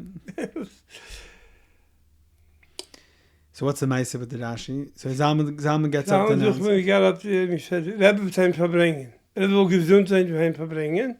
Und Rashi is Beis, meaning Pasha Sav, I think. No, Beis is still in Beikra. Beis is not Sav yet. Beis is Pedig Beis in Beikra. Pedig Beis was still in Gimel. Zalman maybe. That was my Zalman, turned around. He was white. Maybe, for lack of a better word, the Rebbe was enraged. And he came away from his place. He left his Zalman closed. I was there. And I didn't hear the story. I was there. From few Shabbos when I came before the Rebbe. Most of the times I walked in the shul, 20, 30, maybe 40. This is after davening. Before davening. He announced before davening? That was the Seder? That was the Seder. Before davening, okay. That's why I told you before the match with Waldman that we had to wait till after davening to find so out. It was before davening. Now you okay, appreciate it. The chassid was before davening. Okay. So we had time to Right. arrange with the family, with the wives. It was 2.5 So you were there hours. when he made this announcement. Okay. I was there. That was turning around. First it was scary. That was like his color was gone. And he came on. He passed to that shag. He stopped at the Ahmed, and he was talking loud. I don't want to say the word yelling, but he was yelling. But like forgot the wording. Who knows if I bring it today? So the Zelda was the guy who tells me every week. It was Stewie. His nickname was Stewie Silverstein. He did live Masich Pitume, meaning Someone else told him. Somebody told him. He was perfect to Bachrim. Manny Wolf and somebody else. There's no Lashon on him. I'm telling you a story, Kabiyos. I found out later. These details I couldn't notice then. Later when I did my research, and they were talking. The Rebbe was publishing today. This is the kind of Rashi the Rebbe would talk. So they weren't trying to make a shtick. No. So he said, what's the Rashi? So many being many, you know many? Yeah, and then, yeah. Okay. You know, space A. So he goes, the Rebbe's not in shul yet. He waits till Baruch Hashem, Shalom Yisrael didn't come down. Shalom Yisrael was the one that told Zalman Zuch from the Rashi. He was being shul already. Rebbe told Rabbi Aharon Chazaka told the son, and he would tell Zalman. So Shalom Yisrael's not there. Well, you can make the Rebbe wait, too. He meant well. He meant well. It's finished up 10 years, I think. 10 years ago, 12 years ago. You know, he had a son that rides around with a bike and granite a redhead. Well, he's white already. You know what I'm talking about? A Bacher, an ultra Bacher, he's in his 40s. You know who he is? His father. He was the first kindergarten pre-1A teacher in Beth Din. Beth Din didn't have a pre-1A. till the late 60s. First grade, and that's it. Came to yeshiva, no olive waves, no nukudas, no nothing.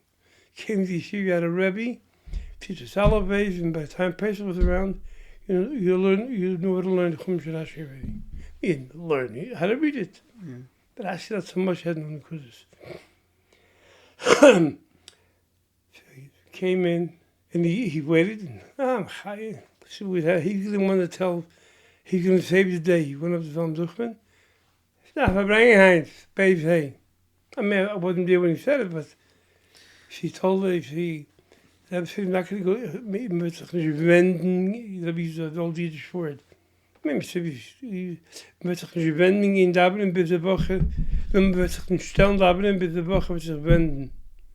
The guy who told you I wanted to. So the rumor went out that I was waiting for the guy who told Van Duchman. Still he was trembling. Like, what was it? So he went over and he said, he was like 10 feet away from the Rebbe. I told him. The Rebbe told him. I told him, nicht dir meint man. Get out of the race. You look stupid. You're not such a spitzel. It was so obvious. Nicht dir meint man. That I wanted to know who was the Unterhetzer. And in reality, there was no Unterhetzer. The whole thing... It was a mistake, whatever. It was right. a misunderstanding. The point I'm making about Malchus. Oh, yeah, no, what's the point? Malchus, it doesn't matter if it's a mistake or not. A melech, you don't make a chroz that you can verbring when it's not. Although the whole thing was a mistake, and you'll hear from the Mashiach, the Rebbe said 2 or 3 weeks later. You're saying that a melech is not following a schedule. You don't. A melech, you don't break the rules by melech, whether you're at fault or not, irrelevant. And you saw this Bechlal? And what? You saw this Tunu in other areas? With the Rebbe? The Malchus, the With the Rebbe? Yeah. We had a dime a dozen stories. Like what? You tell me a story, and if it's not true, I'll flag it up. I'm not...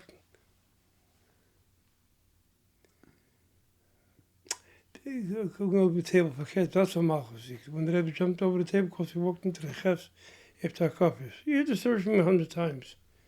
Walked into the chefs. He didn't want to go back and waste time. The Rebbe jumped over the table. While he was doing like this. The Rebbe... He put his hand on the table and he was over before. If you looked away for 2 seconds, you didn't see it.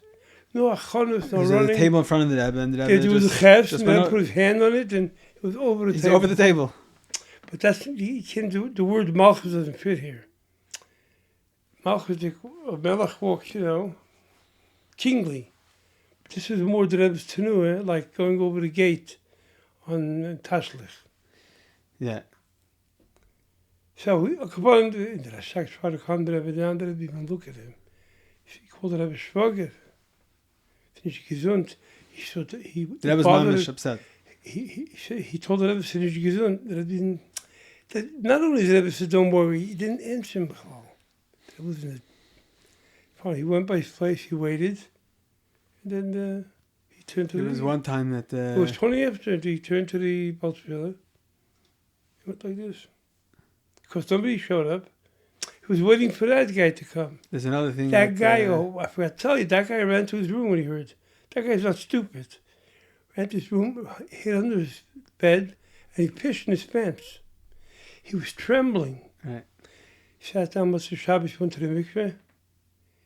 He wrote to Rebbe a 4-page letter, how the whole thing transpired. And the Rebbe answered him back that, based on what he told me, whatever, the Rebbe took him off the hook. Like, you didn't know you were going to go to... Mom didn't know was he a Navi. Right. That the Rebbe was makabel this... He accepted his explanation to full. You see, I'm saying gelegen. He hid. He was trying. Why did he hide? Why didn't he come? He didn't want to explain to the Rebbe the whole thing in public. And maybe he did the wrong thing, but lapel. That's hindsight is 20/20. When he heard the tumult and he saw the Rebbe, he was there. He saw the Rebbe. He ran away. That was his year in 77. He was in 77. He got chefs. Chaptes. Lamedi came back. You were married already? What? You were married? You were a bacher? I got married. I was a kid. I wasn't even in New York yet. Huh. He got married in Tavshel Lamed to Motel Schusterman, next to the youngest daughter. Third to the youngest daughter. The next one is Laza. The next one's When did you get married? Lamed. Lamed Hey? So you were in 770. By my husband, the whole world didn't say Tachlim for 7 days. The what? The whole world didn't say Tachlim for 7 days, even if I wasn't there. I got married out of Cheshnis. Mm. They continued the Sheva Brachas afterwards for the whole month. Whole month. Yeah, by me, it wasn't just Shevrach. It was. Honestly, explained to Rebbe, and the Rebbe accepted it. It bothered him. All the wolves, whatever you want to call them, they loved the Rebbe. They all, even the Freud. The Ram Paris Einklach. Yeah. From the mother was a tzaddik. I knew her. I went to Shul Bob, and Aharon Blesofsky had an apartment 1 floor below them, and she couldn't even live. He gave me a key to his. And they actually told me to get the key by her. And my wife was very pregnant. She was visibly pregnant. She was got only in the 7th month. She came down every day to do anything you need. And you can see she was so motherly. She doesn't know my wife. She knows the name. Chaim Tashkente's daughter, but that's it. She knew Chaim Tashkente? The name, ever knew the name. The name, she may be married, but they're not from the same place. My Schwer was from the city. Then wasn't Aharon Paris? What? He was in Eretz Yisrael, Aharon Paris, no? Yeah. Yeah, but he came to America, told the Rebbe to send them back. No. But I don't think Aharon Paris wasn't here with his children. No. Yeah. No, he came. I heard He was a bacher. Yeah, I heard actually a word that I forgot who I heard it from. That Aharon Who was Paris. his wife? I always forget who his wife was. He also had verschrikkelijk, not Yichis, but bekannte Namen. I don't know. Oh, that doesn't matter. But I heard that I can't remember where I heard this from. That Aharon Paris was in New York. This is in times of Fidik Rebbe, and basically, apparently, the shidduch with his daughter and Ephraim Wolf came up at one point, and then it didn't happen. And then it happened. If he came to New York.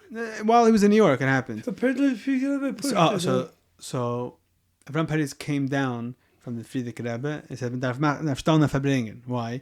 Because he went. Wait. Because he went to the Frierdiker Rebbe, and he said, "The Rebbe's word." Aharon Paris told the Frierdiker Rebbe, "The Rebbe's word wird nicht verfallen."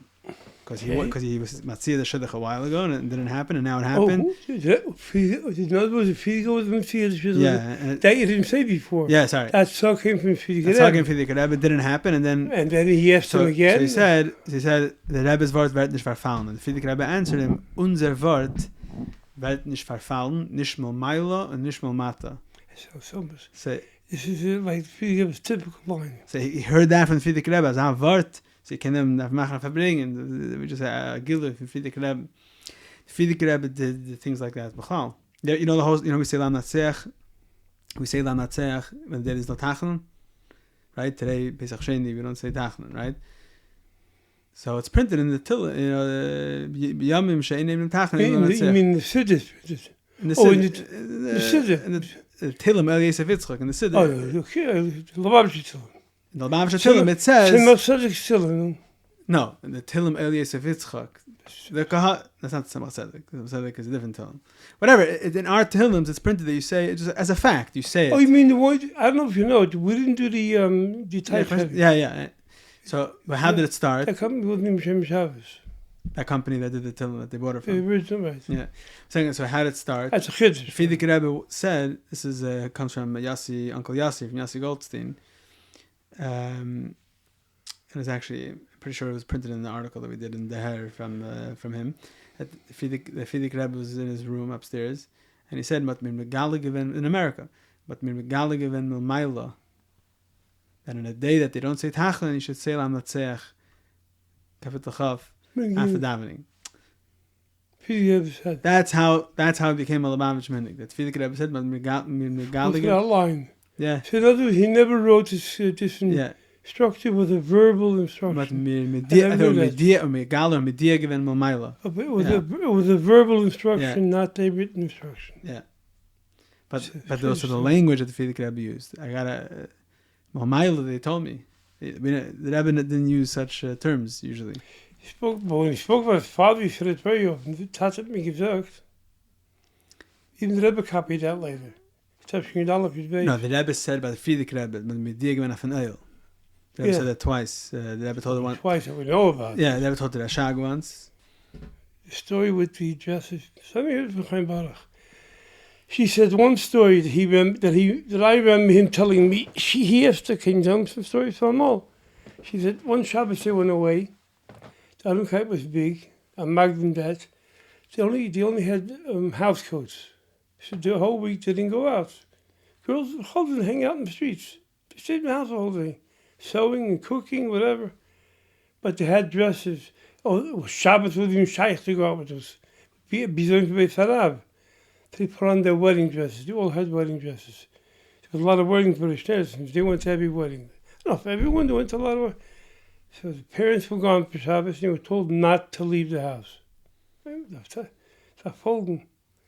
So one of the sisters, you can imagine which one it was, said, come on, it's a hot day, it's a long Shabbos. Whatever the words she used, and they went out. Yeah. And in the barbecue was a lot of boots, Mud, blood. because there was these boards. All over town there was boards. And they had to get from one side to another. So it wasn't narrow, but you had to balance. It was rickety. And with them all, a goat was coming from the other side towards them. The panicked girls are goats, you know. Well, goats are violent, but it's not exactly... a loose goat.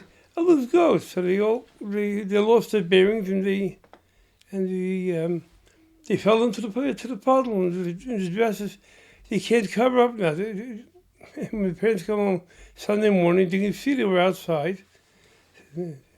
She said, this is what happens. I forgot the words. But in English, I can say whichever I want because just the gist of the message. This is what happens when you don't listen to your parents. So the Rabbitson told us the Chaim Baruch. He told him this story. Is folgende Rebbe? Parents. Yeah. The story she told him this. She told her sisters. The Rabbitson told her sisters. This is what happened. Sisters, at the time, this is what happened to me. I'm a Pokemon shelter. I'm Pokemon Tat, whatever. I'm just that. By the Rebbe also, I mean, when the Rebbe is the Eidim of the Frierdiker Rebbe, the way that the Rebbe became a chassid of the Frierdiker Rebbe and the harachat the Rebbe is the Frierdiker Rebbe, I'm saying like the Rebbe and the Rabbitson were doing this as a unit. That the way the attitude towards the Frierdiker Rebbe. They were one. Yeah. It's like the middle. You know, I'm sure you know these princes. Reb Shn for Dias and then many Reb Shn. Reb Shn said, yeah. He specified which daughter, but he didn't specify which son. In other words, you'll figure it out. You'll know. You'll easily know. She was older than that, a year and 2 months, a year and a month. Yeah. A year and a month. You spoke to the Rabbitson once, no? 4 months. The longest conversation was that time with name adoption Chapin. If you call that a conversation, the whole thing was... You want to say a story? You heard it from me, but I'll say it again. You heard the little cross street. In other words, Lamed Dalad. He got married in Siba and Tafshin Lamed Dalad. He had a house across the street. And the house across the street. I'm president, right? 1307. He was 1307. It was directly across the Rebbe. Matter of fact, the Rabbitson once thing, or a comment, somebody said, you know, you had Bachman coming and going. So they made like, you know, they didn't say it Pamela that, you know, annoyed by she was wanted her privacy. She said, ganz angenehme Schreinim. That's what she told you. No, not me. I didn't say anything about. Who did the Rabbitson say this to? Whoever was from Gantburg. Oh, she said that the Blesofsky was angenehm Schreinim. He didn't say the name, it was angenehm. What does angenehm mean? Angenehm means pleasant. Pleasant. Shayim, of course, when in the year of Pesach, the windows are open, the air conditioners are off, but you need some fresh air. Windows are open, you always had 10, 12 Bachrim every Shabbat, without fail. Friday night, they were singing the Langen, they're going to see the month from above. That's what she said? About your brother? About the house, about whatever. The house is the Said the mother from the Babish? it's the month made from above. Wow. Sitting. Hearing these Nigunim. Yeah. It was, a bunch of Bachrim singing in unison. Right. And they knew Nigunim sounded quite well. My brother had a voice. He doesn't know Nigunim like me, but he knows Nigunim more than the average guy. So he led the choir. And he's not quiet. So between 10, 12 guys singing with the window wide open, she heard it. She was sitting on the porch when this conversation transpired. I don't know if you know it, there was a bench there. The bench was with the back of the bench to President Street, against the back walls. And there's trees And when there. she's there, right, the streets there, when she's sitting there, she was a chassid short. When she sat down, forget about it. They say when she drove the car, you had no idea who's driving that car. Because when you start putting on the headrest, you couldn't see your head. Right. Who's driving? There's a joke, they have to say, an old man's car, you see a car, it's a seat and a headrest, and a shiny ball. Bald head. Vanished, So you went into their house? I started being like them. So I didn't go in. I'm coming out of the mikveh. I didn't Your stop brother, my brother. your brother had a mikveh in his house. Yeah, but Pashan built it and I told me, if you're building for the Rebbe, you're wasting your money. You told him that. He said, Avraham Parshan is your Yehuda's Zayd-in-law. Zayd-in-law, Yeah. okay. Even now. His remarried is also an Enoch. Another Enoch, okay. From a different wife. Okay. That was, the first one was whoever. Second one name was Bruche. Okay. Bruche. So Avraham Parshan built a mikveh in the And house. I told him you're wasting money. He said he went like this. Because he thought the Rebbe was going to use it. He told him it's wasting He money. wrote to the Rebbe about it. He was a Polish, all the Taylorach. And when he gave to come to be honest, I'm building it out as a coal. I'll make sure somebody else uses it also. Rebbe thanked him and that's it. The Rebbe never... Never even walked in there. Had a schwitz and everything. Wanted to have a schwitz. You think? Can you see that going to a schwitz even for a minute? Dat is toch geen nog gegeven. Vind je dat aan mij het u meester hebben? Oh, zie je dat de Rashab, the went to Akura, the Rebbe Rash. All of them went to Akura. There's so many, my modern chassid is written in these places. It's in Basel Lagani. Yeah, but Akurat. Akura, that's a healing Dacha, place. whatever, yeah. Yeah, Dacha is a vacation. Akura means like a Like a spa. sanatorium. Yeah. There's a story that the Rebbe... Yeah, Morristown is one of the stops here in America. Yeah, He went there 4 times, I think. yeah, he was there... Not the Yeshiva building, in the city, yeah. that city. But there's a story that the Rebbe was talking to the Rabbitson in the back porch of the house. Tiny porch, but okay. There's a bench there also, right? Yes, there was. And she said... The Rebbe, And 2 chairs. the Rebbe was talking to her. But it was like for a few minutes, it was a conversation. And they're sitting on the porch. And when the Rebbe finished the conversation, the Rebbe looked up and said, Yetze gewen Dacha.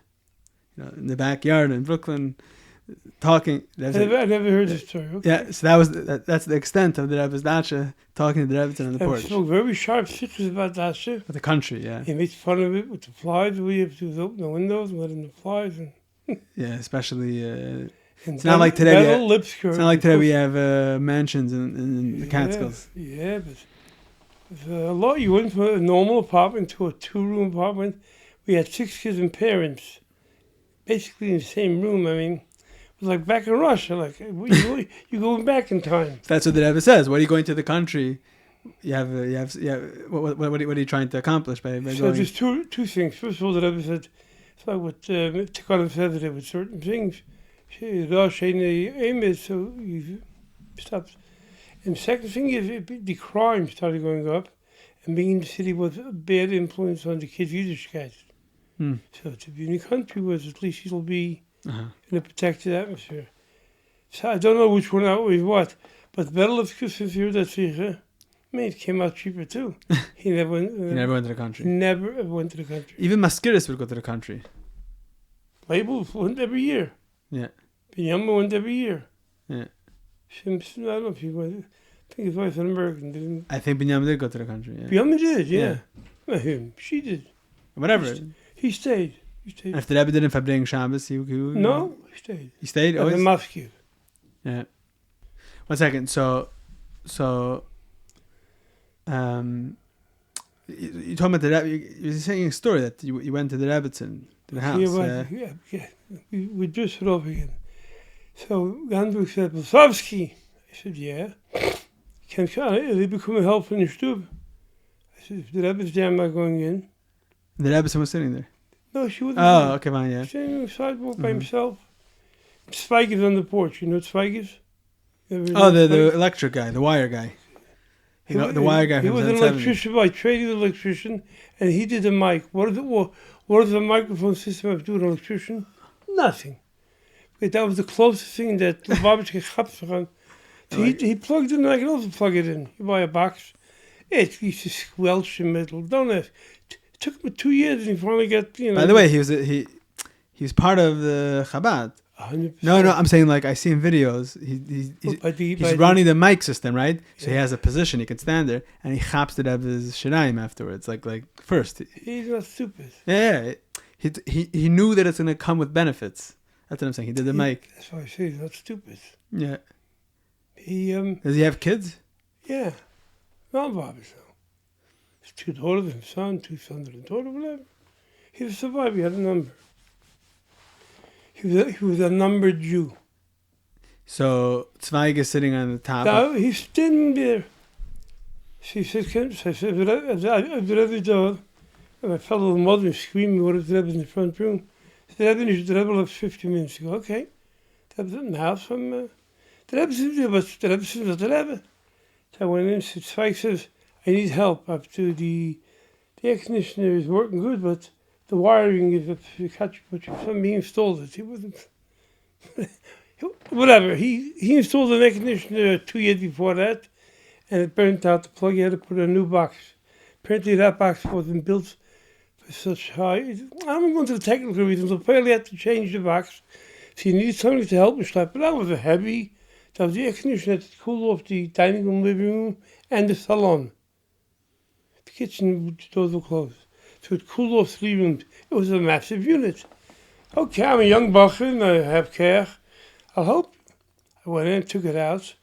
Then it took him at least 15, 20 minutes to change the box. 12 minutes, whatever. He didn't do it in 2 seconds. Take out the old one, the new one, put tape around and close the wires.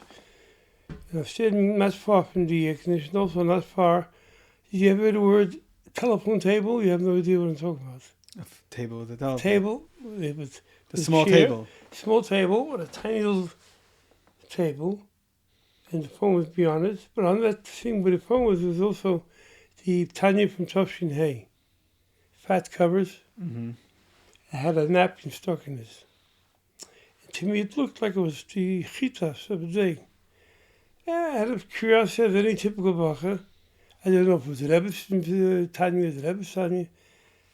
Curiosity, first of all, I was doing nothing, standing like a Yavin Sukkah, no pun intended, a Yavin Sukkah, a Yavin Zagoy.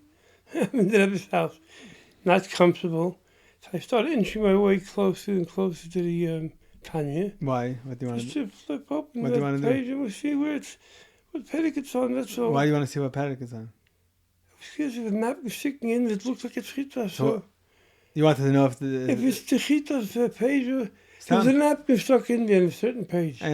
You wanted to know? I want to know if the Chita's pages, and if not, which whatever. I have no explanation for it. And she's sitting talking with Sean Bennett with her back to me, a little bit peripheral vision. I was sure she was engaged in her conversation, but she wasn't paying attention to me. As soon as I stretched out my hand, I hear her voice, name, Rabbitson. she realized my color changed. I don't know if it turned white, if it turned red. I was devastated.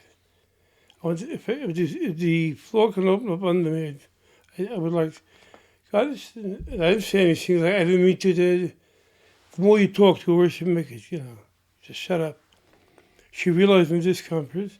She said, if she came an eich, she spoke to everybody that way, to a 5-year-old, I don't know about a 5-year-old, I was a bachel then, and she called Hazel. If she came an eich, me gaan we them dat drunk. So I went to the couple, oh my God, I lied, with a straight out lie. Ik kom jetzt van de broeder. Ik kom jetzt, you speak Yiddish enough to understand what I'm saying. Ik kom jetzt van de broeder, ik heb dat gegessen en gedronken. As we say in English, I'm good to go. So when I said to the brother, she realized that I'm trying to say to my brother. She said, "Takje zeer angenehm schenen." So she told to you that she told me, "Takje zeer angenehm schenen." That word she said, "Takje zeer angenehm schenen," was about my brother in general. But she told it to you. Yeah, she says. Among Chassidim is brought to you by a Chassidische Derher. We live in a chaotic world, a world where for us Chassidim is a seinu, leilui, we do not have the ability to hear and see the Rebbe on a daily basis. Yet we know that the Rebbe is very much with us, and the Chassidus Chabad is alive and thriving more than ever before. One needs to only tap into it. Chassidische Derher provides you and your family with the tools necessary to tap into all of this. Whether it's the monthly magazine, the way it all began, whether it's Derher books, Derher online content, and so much more. Men, women, and children throughout the world benefit and use these tools on a daily basis. Whether it's children enjoying the children's magazine that comes along with the regular Derher, or enjoying the children's podcast, whether it's Bachrim in yeshivas receiving the Derher, whether it's girls in high schools enjoying their hair club in their local high school. People all over the world and from all walks of life enjoy and utilize these tools and take advantage of it. If you're not already subscribed to Derher monthly magazine, do so today at derher.org. That's derher.org. Derher is a dynamic organization which is committed to continue providing these tools, grow on a constant basis, and do all that we can to help this effort. Baruch Hashem, it takes a lot of resources and finances to make this all happen. You can be part of Derher through your financial support as well, through visiting our website derher.org or through contacting us to setting up a meeting. Thank you very much. Enjoy the rest of the podcast. So there's another time you saw the Rabbitson, you spoke to the Rabbitson also? Yeah, when I brought her the hat. What hat? Goldstein told me once to send the Rebbe a hat. Goldstein from Bancroft. The old man, not Stanley, his father. From Bancroft Hatters. The founder of the company, Mr. Goldstein. He told me a story before we went into the hat thing. He told me a story. I know you, Rebbe, when you weren't even born yet. Yeah. He told me. He said the Rebbe worked in the Brooklyn Navy Yard. And he came quite often to daven to the He was a Gabai. There was a big shul, in the back there, 2 small shul. In Tel Aviv. In Tel Aviv shul. In Williamsburg. The school was upstairs. In Williamsburg. Only on Wilson Street. Yeah. Wilson between Division and Lee. So the Rebbe, when he worked in the Brooklyn Navy, I would come down there. He took a bus, it got off, I could see where he got off. And the walk, with the way the Rebbe walked, it took him 7 minutes. They walked very fast. So she told him the Rebbe was davening. The Rebbe had the Tzilf Hashem said the short one. You know which one I'm talking about? It doesn't have all the tefillah, so it's told you go there, go there. It was an early print like that, yeah. Right. I mean, I have one with the hardcover, which already defeats the whole reason that's the world, you should be able to travel with it. Yeah. And that one, you can't do that. So the Rebbe was using the Tzilf Hashem Siddur, but the Rebbe had it open like, oh, you yeah, so you're looking for a scissor. Continue. I have a scissor like that here. I opened it up like, I hate to use the term, like a comic book. Because that's the comment he's going to make to the Rebbe. And he told everybody she thinks it's a comic book. That's where it comes from, the story. It's from Goldstein. Yes. He told the Rebbe that. He told me the story. He told the Rebbe that. He says, I was buddy American pushed the guy.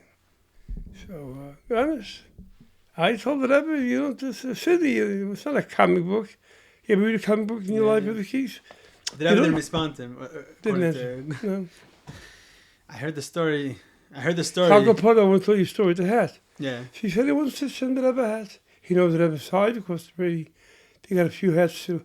And he says he came out now with a hat. I know the Rebbe likes light, weight-wise, wide brim. He knows the Rebbe's side. It was 7 6/8. 7 7/8. It's like almost an 8. The Rebbe's hat size is 7 7/8. In European numbers, it's something else. I know American numbers. It's 7 7/8. Do you want to take it? I says, okay. What do you mean you wouldn't take it?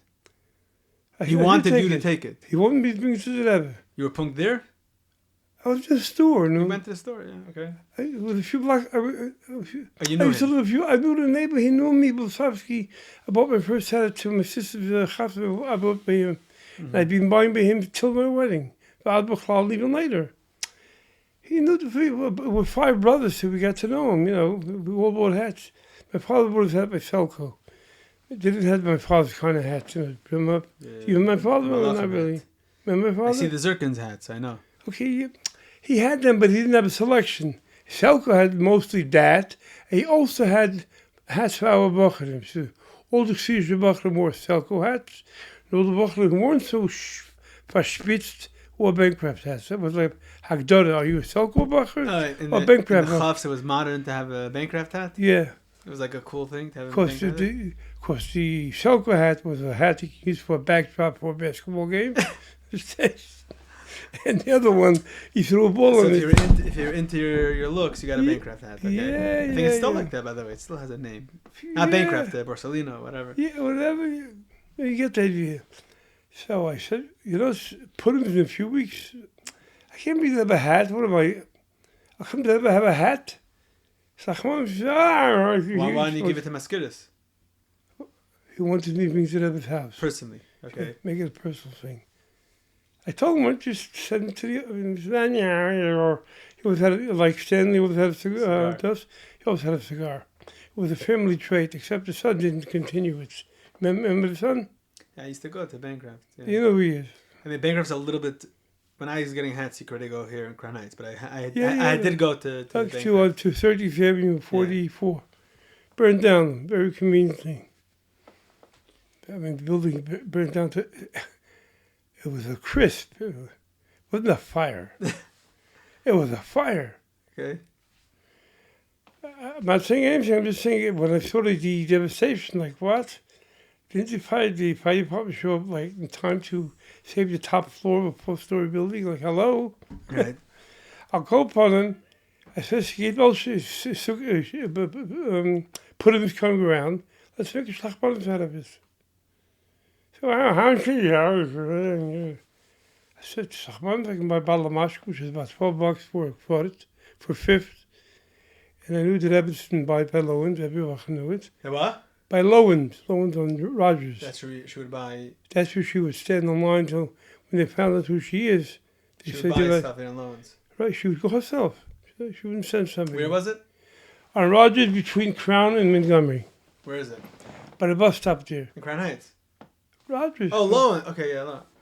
Yeah. Later they moved the name. Somebody bought the name and moved it here. That Lowens wasn't here. Lowens and Rogers died. They sold the name and it died with the owner. The owner died and the kids sold the name. They were already doctors, lawyers, and weren't interested. So I said, okay. So I said for $20, I'm going to give me $12. 15 cost 12 or 8, whatever. She gave me 20. I think it was less. She said, take it hard and keep your change. Okay, fine. And I went and I bought the mashke and the cake. I didn't wait for pudding. Ja, he said gedacht, I went there either tiny fester or the day before. So I came to the door and I thought Mushi's name. So I think her name was Mushi too, or Anya. I'm not sure. Anya or Mushi. What was her name? I don't know. She The housekeeper. in the house, yeah. A Russian housekeeper. So the Rabbitson man to the door. Oh, I was like, oh boy. I wasn't comfortable talking to her. Yes. Became naar geholfen. I'm sitting with this box, and on top of the box, this is big, a half decent looking bag. Inside that bag was the cake and the masker. What he does, I said, Schlachman from Mr. Goldstein, I think I said his first name, from Bank Perhaps Hatters. She didn't say anything, she looked.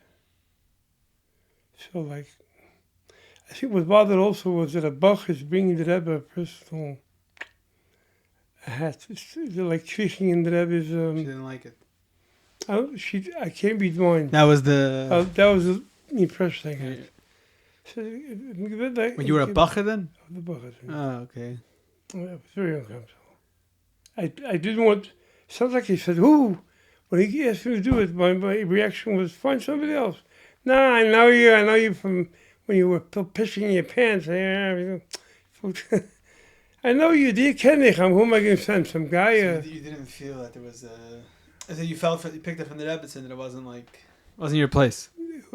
She didn't like to do that, and it was in reality it wasn't that. I was doing Mr. Goldstein's bidding. I wasn't looking to Krieg.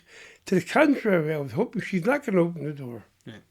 I was hoping. Well, later on you did do some stuff that were like krieging a little bit. You built the Rebbe a bench, no? That's in shul.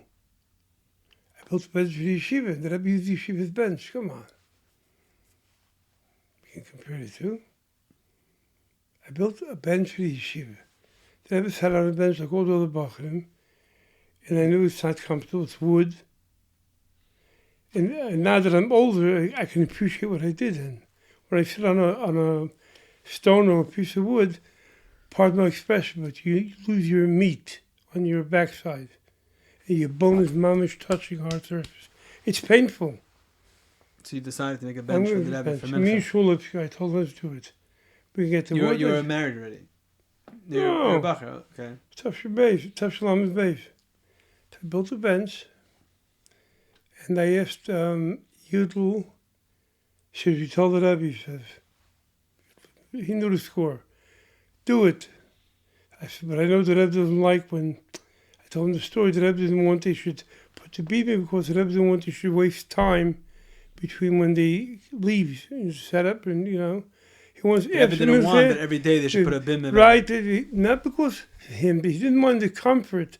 He didn't want it to be a hefsek. Later they did. Yeah, good. Later. Talking about then. They're talking about the early lamas. So he said, don't ask. He didn't say Shiloh today. He didn't use the expression. He says, do it. He says, just do it, put it down, and okay. I listened to him. It took me about a week or two to build it. First, first of all, I made the bench look like all the other benches. But I didn't paint it with wood or not painted. Like most benches in the family were not painted. Not like today. Raw wood. I didn't use nails, I used screws. I polished down the wood and I varnished it. I polished down the varnish and I scraped it again. I varnished it 3 times. I had a hard gloss to it that lasted till the end. I haven't seen it. Somebody stole it. It was split up by two bandits. One is Schomberg Harlick. I don't come hard, man. He took it in the van. But it was like a cushion? With the whole bench was a regular bench, but I made it lower to capacitate this extra 3 inches. So let's say a bench is 18, I made it 15. Then I bought this board, I gave it to a upholsterer. He made me a cushion for the whole thing, not just the Rebbe spot. It would be the Rebbe spot, only he wouldn't use it. The whole bench had a cushion. The whole bench had a cushion, yeah. So the Bachar who sat there didn't say that. They sat there, they sat in the Rebbe's place, yeah. But they didn't know sometimes the bench would. There's no way of knowing. There's an answer from the Rebbe about that. No, there's an answer from the Rebbe because there's like a tkuf. I think maybe you have some. I never heard of it. No. There's a. I might be saying it wrong. but there was a tkufa. I never knew that Rebbe made any remark about it started the bench. becoming a thing, not at your bench. It started becoming a thing, like, oh, don't sit in the Rebbe's place. And then I forgot. The Rebbe said, hey, but saying, you know. No, the Rebbe said basically there's an answer that the Rebbe wrote that that's not the makom of kavua. The makom Rebbe saying the siyenu is in the other corner because the Rebbe would sit in that corner. Mizrachis, Bechlal. Yeah. And also for Rebbe, Dremis, right? Dremis. It was Darim Mizrach. Yeah. No, that's the other side, right? Whatever. I know my direction. So which is problematic because there's two corners there. Yeah. So the Rebbe says that Rabbeim, their place is Mizrach is Dreimis. So the fact that he sits there is not the place. That's not the Rebbe's place. The Rebbe sits there, it's not the place. That was his way of twisting it to make it kosher. It's a chiddush at the Rebbe Dam in Chamayrev. The previous Rabbeim didn't daven with a minyan b'chlal. And the Rebbe always daven in Chamayrev. In my opinion, but I heard that the Rebbe, I heard from Shem Mizarchi that the Rebbe said once that Be'etzem he wants to daven Shachas also with the Elul. And it's interesting because after Memches, the Rebbe started doing it every single day till Membeis.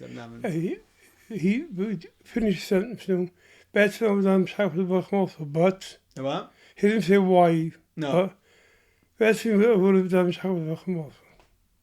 Yeah, Memches he started. First of all, the year. No, the first year, yeah. First he was in the house. But then the Rebbe davened. Tishri he did daven in 7:30. It wasn't Shach daven in the house. It would be a fight every day. But then, even during the year there were fights. But then later on, the Rebbe davened every 3 times a day with the minyan. Yeah. Till Tafshin Membeis. Yeah.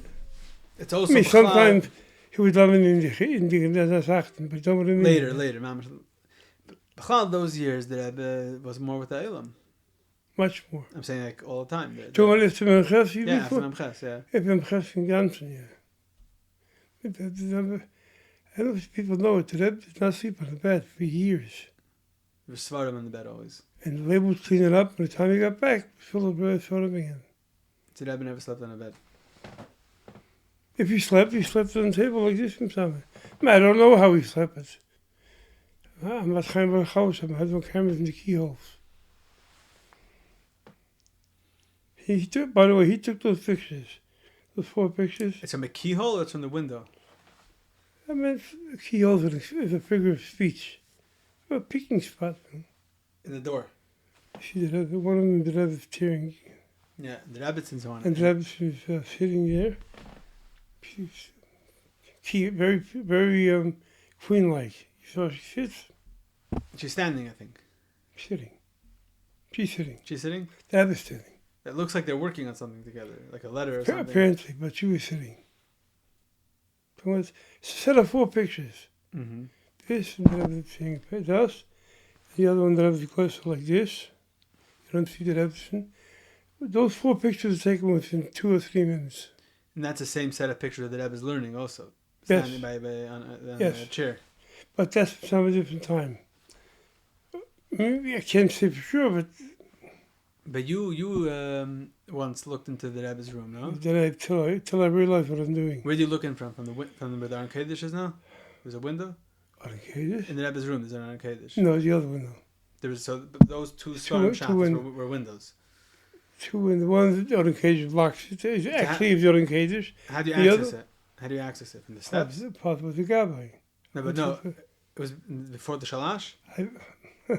I connived my way into it. I told my father go in need an office, which they needed like a lock and got. They never sat down together. So I built out of the back room there. So I had that thing. There was windows there to the Eastern Parkway. So I put a wall on over the steps. There was a parapet. You know what a parapet is? Half a wall. Mm-hmm. So I built it till the top. But you die. I built it myself. I had to wait always till I went home. I couldn't bang it, you know. And I made a wall with a door with a key. I gave my father a key. I don't think he ever stepped into the office. You made an office for the Gabai? I got a phone. I called up AT&T to put in the phone. There was NYT then, NYT, New York Telephone.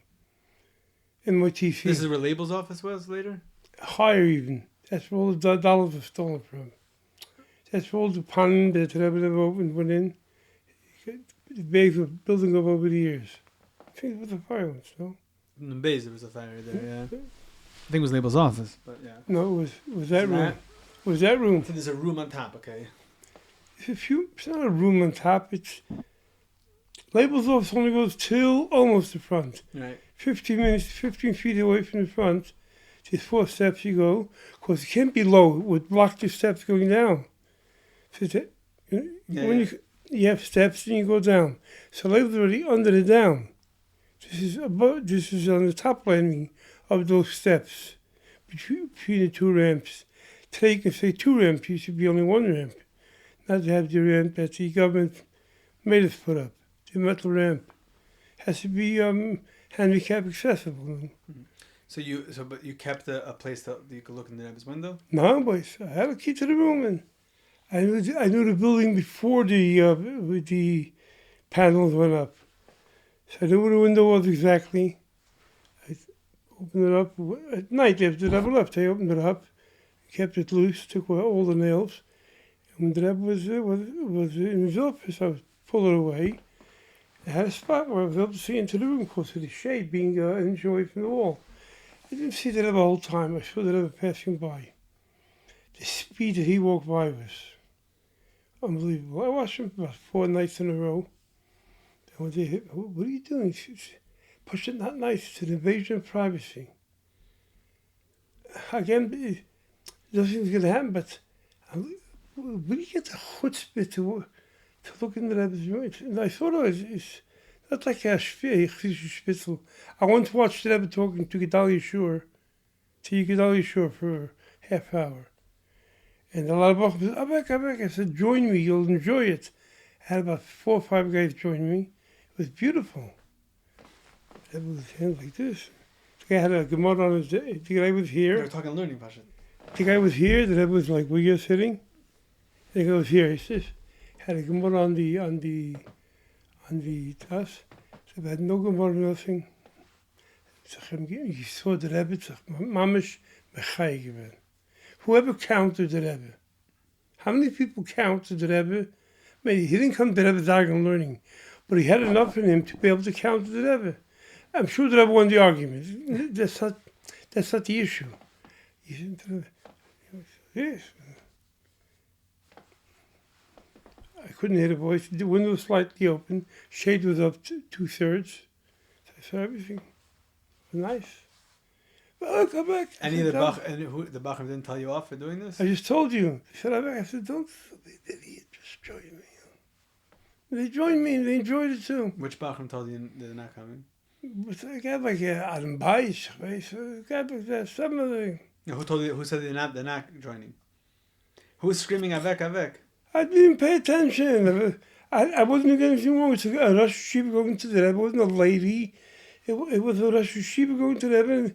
And that's time a Rosh Yeshiva. A Rosh Yeshiva Yedua. Are you sure? Moshe Sklar's uncle, no? And then it's gechapt him seichel that it's not the right thing. 4 times, yeah. Stop doing it. I didn't put the nails back in and just... But it was always open all the years?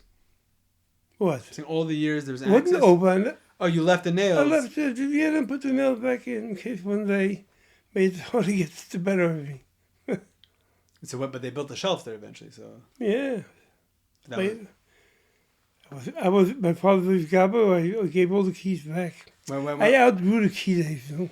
How did your father come to Gabai? He was handpicked by a handpicked crowd. He was handpicked by a handpicked crowd? Yes. What does that mean? They had elections before. Eventually came with a hose and... They had the lamas, they had elections. No, Chafs. No, even before Yeshua was gone, they had elections. Maybe that's the reason he did it. And Bencha came with the hose? He was about the whole meeting. Why? That's a Gaba. What are you mixing into the Rebbe shul? So the community wanted to make elections? Yeah, it's a shul. It's a shul. Shul belongs to Karnais. It's a Karnais shul. So Bencha... The Rebbe shul... He hooked up a hose from somewhere and it came in. He pulled it to him exactly what he's doing. We had a bacher do it for him. He had a 50-foot hose from the Rabbi shul, from the, where was the sink there? That was before the second shul. So where did he get a sink to? The ladies did not have a bathroom. Where did he get? There was a By sink the way- downstairs, like a Yeah, one of those but push where, sinks. I'm thinking that the ladies didn't have a bathroom. Can you imagine a lady coming with a shul to shul without a bathroom? It's not normal. Second shul had a bathroom, but The Rebbe said once, "I'm mud in shul." You know, there's a, he said worse than that. And he was involved with the meeting. Okay, so that election for the Gabai didn't happen. Okay, so then what happened? After Yechon passed away, he passed away. Elf Schedes. All the Schedes groepen. And shul needs a Gabai. So every week there was like, whatever, the shul was Gabaless. They did this whole thing because the Hachanim Gordon passed away. Yeah, of course. Okay. Till then he was Yeah. the college retired. You Okay. don't touch him. Now what do we do? So they asked Shimon to go and take over. He's not interested. He was ready. He already took over the Gemilas Chesed Shem Shabbos. From his shver, yeah. So So he didn't want the sex thing. It is a respectable position. Maybe he didn't feel choshev enough to stand to up. be a You know. Gabai, that's what I'm saying. So they took a select group. Who took them? I don't know if Was it's it HaCohen. It came from, I'm not going to say it came from the Rebbe. This was a group of 30, 40 guys who were selected to get 4 Gaboim. 4. There was a chesed only 4. They chose 2 Russians, a Polish and an American. I don't think that was part of the chesed either. My father was the one that speaks English well. He can read the bills. He was the one that brought home the electric bills, and of course he's a genius. Of course he's an American boy. Shia Pinson was the finance minister. One of these titles. Mr. Minchus was the Balachraze. Not for Verbringers. We moeten morgen stellen down en zelf wegen, accuraat. Maar dus de boom steeds, voor hem steeds. Dat started then. Yankel Lipsky was the handyman. No? Yeah. He never went up to the beam, by the way. He knew his station. He never Never, ever went up to the beam. So he saw, it's okay, guy looks Jewish. He's the one that told me they not to go to him because it's the verkackte Kaldina Nusser. Oh, what? He told me they to stop going to the Ahmed. Who? Yankel Lipsker. Told who? My Zweden. Yeah. Yankel Gordon liked saying Zweden because he was able to hear him. Yankel Gordon was 60% deaf. Mm-hmm. When my Zweden damen, he heard every word. He'd say they lived in Crown Heights. He was Gabai. So Yankel Lipska told him he should stop davening because the He would tell him his face. The other guy said it to him too, but Yankel Lipsker drilled him every week. He went to Yechidus. This story I never told you either. Went to Yechidus and he said to Gaba, he was Yechon Gordon, wants to daven. And the new Gaba. And the other guys, the Elum's not happy. This is before my father Before became Yankel Gaba. Lipska. Yeah, before they became Gaba. It's like Chavav, Chavazayin. Mm-hmm. So what should I do? The Rebbe can answer about the Rebbe. The Rebbe can answer that question. Is the Rebbe going to mix it to who should be Gabai? Who you should listen to? The Rebbe said that the Rabbi mission sich nicht in No, Gabai. but just somebody told him then. He's saying Bechlal, the Rebbe The said. Rebbe said once, yeah. Yeah. The Rebbe haben nicht gemischt He in said, Gabai. he didn't answer the question. He said, "When I daven and help me, we have in Peter Shemels." The Rebbe told your grandfather. He heard that. Oh, coming from the Rebbe. He never even thought about it. When I daven and help me, how was she did? He was The Rebbe told it to your grandfather or about him? in Yechidus. He To said, him. in Yechidus, he put it on paper. This question. Uh-huh. I mean, if it would be Elvav, she wouldn't ask this question. Right. But it was a Kalina. The Kalina Dam Priyamas and singing is the first mitzvah. Then you have an Lech Hashem Lekecha. Singing else. Singing is their chassid. You know that, right? No. I don't know that. No. They don't say Talis by the table. They sing the good. They sing beautiful. I mean, if you do so many years, you perfect your act. And when that happened, he came out and he was all smiles. I'm a young bach with come with a beard. He said, I was still a bach in Bedford, but I know my days going in, and they always let in the older people first. And also, the guy like my ladies can take less than a minute till he hit us. It took a minute and a half. It wasn't that said he wasn't a businessman. He went in because of the Yemei letters. He went in, and he came out, and he's all smiles. I said, what's your stuff? He was out of breath. He couldn't talk. He was so... Partnered by Kingston and Carroll, he said, remember I'm Rebbe? I picked him Rebbe. I didn't even know he wrote the sin. He didn't tell me before we was writing to the Rebbe. She was against him on Israel. Yechlan the Gabai, he called him Yechlan the Gabai. Because he didn't know his last name, because that was just the title he gave me. When the Yankel said, he called him Yankel, and when he said his name, he didn't say it with the same love. And he said Yechlan Gordon. Hij is me again. So, perfect member Satan. Ze hebben niet gekämpft auf mein Scheil, aber mir gesagt hast von meinen Tabellen, hätten ich mich für some millers. So, I know what to do already. And so the next time Yankel walked over to him, he said, maybe you're right, maybe you're not right, but I know that Rebbe said that's my dabbing, he had sich für some millers. Yankel never... He knew he was not a liar. Right. You ever asked the Rebbe anything, Yichidus, a Shaila? In Yechidus, never. You had Yechidus after your marriage also? No. Stopped one day. Before your marriage you had? I did a big mistake. I stopped going into Yechidus in Tafshin Chavtes. You stopped going into Yechidus when you were Bacher? Long I still went. No, I stopped in Chavtes. Why'd you stop going to Yechidus? It's hard. I had a fancy way of getting out of it. No. I went in Udalad. You were a kid? Never said, yeah. Kid. Young Bacher, you have to be You Dalid? Chavdalad. Chavdalad. Chavdalad, my parents. But then there's what happened was the Rebbe asked him Shilas.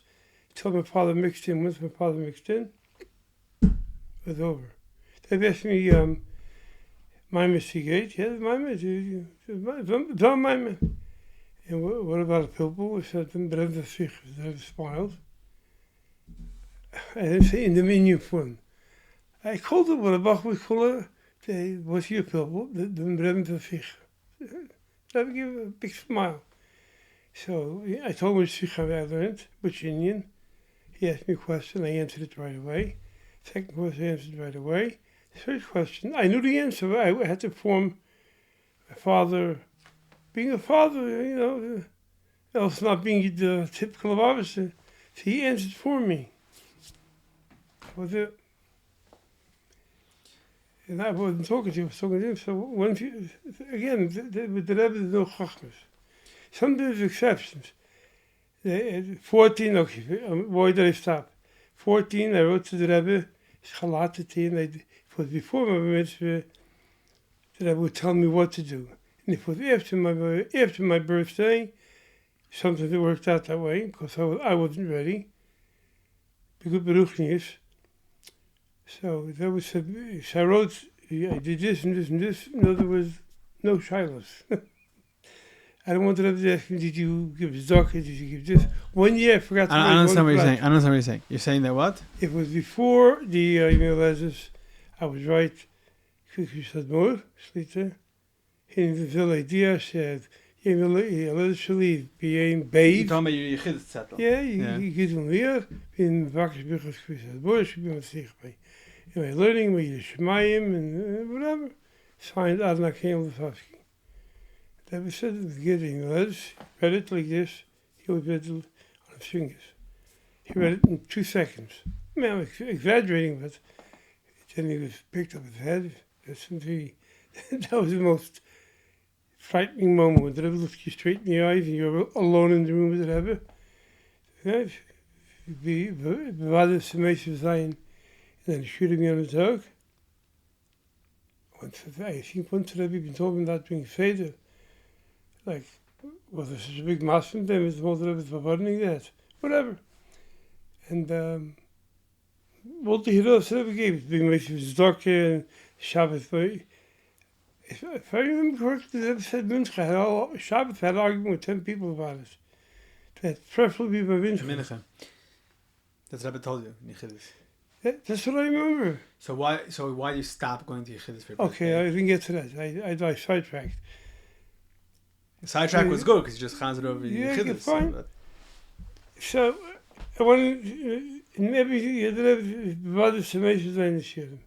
next year, hi, Rabbi, remember this guy from last year? I didn't change kihus there. 15. Hi. Me last year I came by. We saw me doing keshebrach and lekach and pan, and that's pan. The one you give before a show, you know? Pan. So that I saw that I was doing keshebrach, pan, with dollars in. Ukadema. That's what it is. Keshebrach, pan. Nothing my day was not Rebbe anymore. That's what it is. Keshebrach and pan. Anything else from the Rebbe? Lekach, whatever. Oh, lekach, yeah, I didn't give you like three things. Okay, keshebrach would be every Yom Tov. So, Every Yom going into the Rebbe high, I was a little more technical than that. was there anyone else that did such a thing like you? Yeah. There was a style? We all had You spoke to Mashmim about this? Spoke to Yale about this? No. I know what Yale would tell me. What would Yale tell you? Yeah, I should go. So you didn't go most of your Bachar Shayar? No, boy, most. I was a Bachar since I'm 13, and I went till I was 18. In 19, till you chassid, you didn't go? 19 or 6 years. Because So come on. then you're very smart. So 30, 40, 50, Once you're 19, 16, you're very smart, so you can come up with this. I said, what are you doing? But by the way, you know what the Rebbe, You know what the Rebbe said when he stopped the Chiddush, Reb Aharon? The Rebbe said, "Menutzas neshes." So I have to be a brother and but that's I'm being very cynical. Yeah. So after you got married, you still had the same like drains around 770. Yeah. But you were a working man, right? You had a family. Right. So how'd that work? I was a good father. No, I used to sleep my kids with me. My kids at the time. We went to, I said, do you remember this night? I said, no, you can't remember. You're only 6. I said, Tom, when I was 6, you were sleeping 770 already. Not 10 o'clock at night. He was in bed, but any other time, I always slept him. Just like I did it. I wanted them to experience. But me, it was the normal thing to do. Where do you grow up? You grew up in 473 Crown, or you grew up in 770 Eastern Parkway? So that's how you wanted to raise your kids? There was no thought to it. There was no thought process. I wasn't such a pnimi. It was just the way it works. I wasn't the only father like that. There was a few like that. Itchy Grifkin, Shmolipsker. I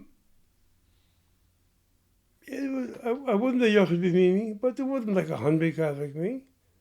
There was 15 guys like me, 12 guys. We used to meet, how do I know? Because we stood out. There was mostly Bachim, these younger manchik, with kids around them. During the week, it was not usual. Your kids did it on their own when they were a little older? When they got older, yeah. It's part of their... It became part of their routine. So then, and especially after Chav Zayin Oder, so then it's... then already after Chav Zayin Oder, everyone's running to 770. Whenever the Rebbe comes out. The whole world caved in. My world caved in. Chav Chesed didn't cave. It's so interesting. Chav Chesed didn't cave in. Chav Chesnissen. Chav Chesed. It's not Chav Chesed. It's Chesed.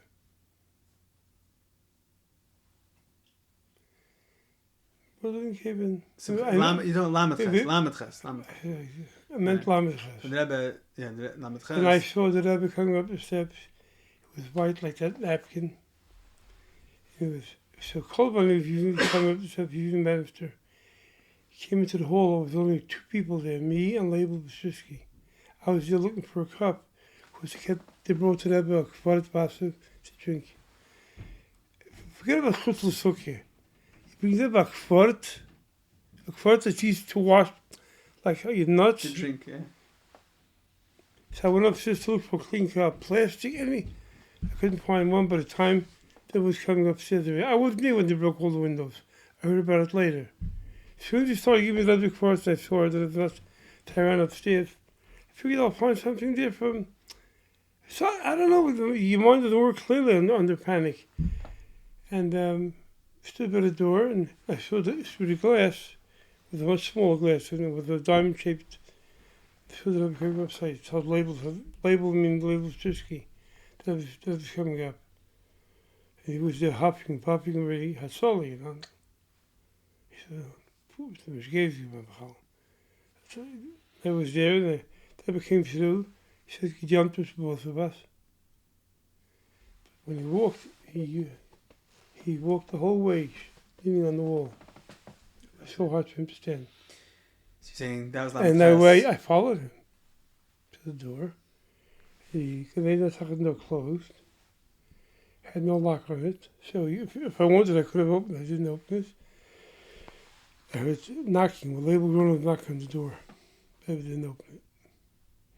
Somebody, I think label was too, she ran up to Hannah. Yeah, and she came down, yeah. She came down, she called the Rebbe's first name. And the Rebbe opened. And the Rebbe opened it. Yeah. Sure, it was open. No mistake, in the middle, yeah. He didn't see him doing it, but he still the part. That was massaging his heart. And I heard her voice. She had a loud, strong voice. She called me by his name. Suppose the hand boy did open. Says, that's how I knew the shirt is open. She didn't say suppose the handle open. She was, whatever she wasn't stupid. Yeah. And I couldn't hear the Rebbe's voice. The Rebbe's voice was very weak. And about a minute or two later, the Rabbitson arrived with somebody. Either it was one of the eunuchs, I don't remember who. And she came in, and once she came in, I left. I left. So you're saying that Chav Zayin Adar was a different story. When I heard I was in Borough Park when that happened. I got a call. We had cell phones already. I had the flip phone. So on the way back to work. Maybe you had a beeper. No. You had a cell phone? Flip phone. Tafshanun Beis, you had a cell phone? The flip phone was very primitive. Okay. Oh, that, of course, I didn't hear about it in my office. I heard about it on my way home. So I asked the guy, she said the Rebbe fell. She said, the fall, but I saw the Rebbe lately, he's walking schwach. He tripped on something. So I spoke to him, what's his name? Shmuel Kesselman, in his office. Your cousin, your uncle? What's the other guy? Shmuel Kesselman, yeah. Shmuel Kesselman. It's not really positive. Says, talk to me. Ich weiß nicht. Must be nicht gut. So that's really the Rebbe, must be nicht gut. So I went home first to tell my wife I'm going to 70. I parked the car. And it was 70, so I was just like, I want to go. When I came to, it was double parked all over. And I went in. I went outside, the Rebbe's car wasn't back yet. Yeah, I was devastated. Yeah. I heard the Rebbe stood up. Shlomo Kuni came down, Chabim, the Baruch Shech. He said, Baruch Atov, gave his name. Shech Yonah, one of the verse, and was the Rebbe stood up today for the first time. He stood on his own for about 2 minutes. That was Thursday. So what were you thinking then? It was a Chome, but I knew Chaim Aruch was already in the room then, and they had the radio on, or television on in the room. Not for the Rebbe, for the Rebbe's attendant. And that's when the report came through. He passed away, Halberstam. That what? Halberstam. Oh, Ari Halberstam, yeah. The Rebbe was the first. He passed. He just, I think, is Babe Nissen. I don't know, Halberstam. Yeah, Adar. I mean, and the other, the Rebbe's Chavzeh. The Rebbe's other Aleph, right? Yeah, no, the second stroke of the Chav Zayin Adar, I think, was only one Adar that year. Talking about that Adar, the first Adar. But the Ari Halberstam happened 2 years later, but the second stroke, right before the second stroke. Because he came back from a visit. Hospital, yeah. Right. So I'm mixing up two stories, I forget it. then after the Gemol Tammuz, you're living in a different. Your life is a different life. It's life number 2. Life number 10, whatever. But it wasn't. Maybe that it was. He's going to take a such role to build the Beis Hamikdash. It didn't make sense. They're being bedbound. There was a king. What happened? It was muscle chafchefs, yeah. The Rebbe was, I mean, Lamechef. I keep checking how I'm doing it. Lamechef, the Rebbe was in full control of his faculties. He said what he wanted, what to do, what not to do. That night, she saved the night. She saved the day. So how do you look at it now? On hindsight. No. Now. Ichleb, Duleb. I'm saying we're all here. We're all chassidim. The only explanation I have for that is the Alter Rebbe Tanya. Yatim Chayei. So you Bechlal hang around Bachrim a lot. That's how I know you, because when I was a Bachar, you were by the Elul for Shabbos. So you have to do it. You talk to the youth. So you see Yatim Chayei in the Bachrim. I see it not by shit. I see it begashmius. Why should a guy? The guy was born 10 years after Gil's Amos. He has such a koch on shlichus. In my days, he had to. Not that nobody wanted to go, but the koch was more to be Yitzhak for the shver or for his friends. Later, it became part of the routine culture. In the beginning, who wanted to go on shlichus? To Oshkosh, Louisiana? What's with chinuch? What's with kosher food? Not that they didn't care about the other shlichus, but the idea was so far-fetched. I wanted to go already. So you're saying that today, you see the gashmis, say brachas, you have to give them time, but oil, you see it. That became 10 times bigger, begashmis, than he was before Gimel Tammuz. Not only because the Jewish nation grew.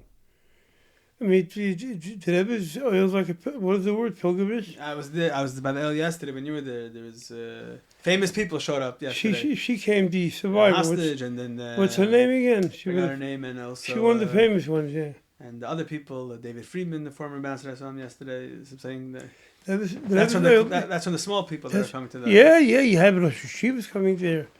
He came every week. Just passed away less than 2 years ago. The Rav from Yisrael. He was a mashgiach from Tevezas. Come on. Wolfson, yeah. Tidy. He was a guy. I heard a rumor about him. I said, nah, he's a lochid. It can't be. He came out of the oil and went straight to his car. Without washing hands. Somebody said, maybe wash his hands. I said, first of all, you don't do that. If you want to learn on the way, you can't learn. What if you forget? He didn't wash his hands. Of course, I didn't go to a kibbutz. I went to a Mokum Kodesh. And it gets out of the Rebbe. To me, that when I saw that, I heard about it. I didn't buy it. I figured, I got exaggerating. You saw him not washing. I saw him not wash. I waited. I knew he was here that day. Somebody said, Wolfson said, so you waited very to good. see. I waited. He came out of the oil, walked up the ramp, went straight to his car. So you're saying that the Yatim Chayei is not a mun. It's not just a writing. It's a pale mamish. Pashatzit. Somehow Anash apparently liked the Amunah. We have it much less than the non-Lubavitcher. Much less what? The Yatia. You're saying the more Lubavitcher you want, the less you have it. So you're saying the only people that don't realize the Yatim Chayei is Lubavitch? No, we don't have a pale. In other words, we ask for brachas. But that was always like that before Gimel Tammuz. Right. Also. He says it's also Yatim. Say that even more. So what's the hasbara for that? That's the mice with Shmuel Gerari. I have an answer it. I don't want to give the. No, there's a mice. I don't want, a story. Let me finish. I don't want to give any excuses. I don't like it. Saying Pasha, it's not. It doesn't. You want the brachas. It doesn't work for me. You want the brachas. When my wife had Jenna Machla. I wish I got an answer from the Rebbe. Like I tried to English once or twice, and they looked wonderful, but lapel.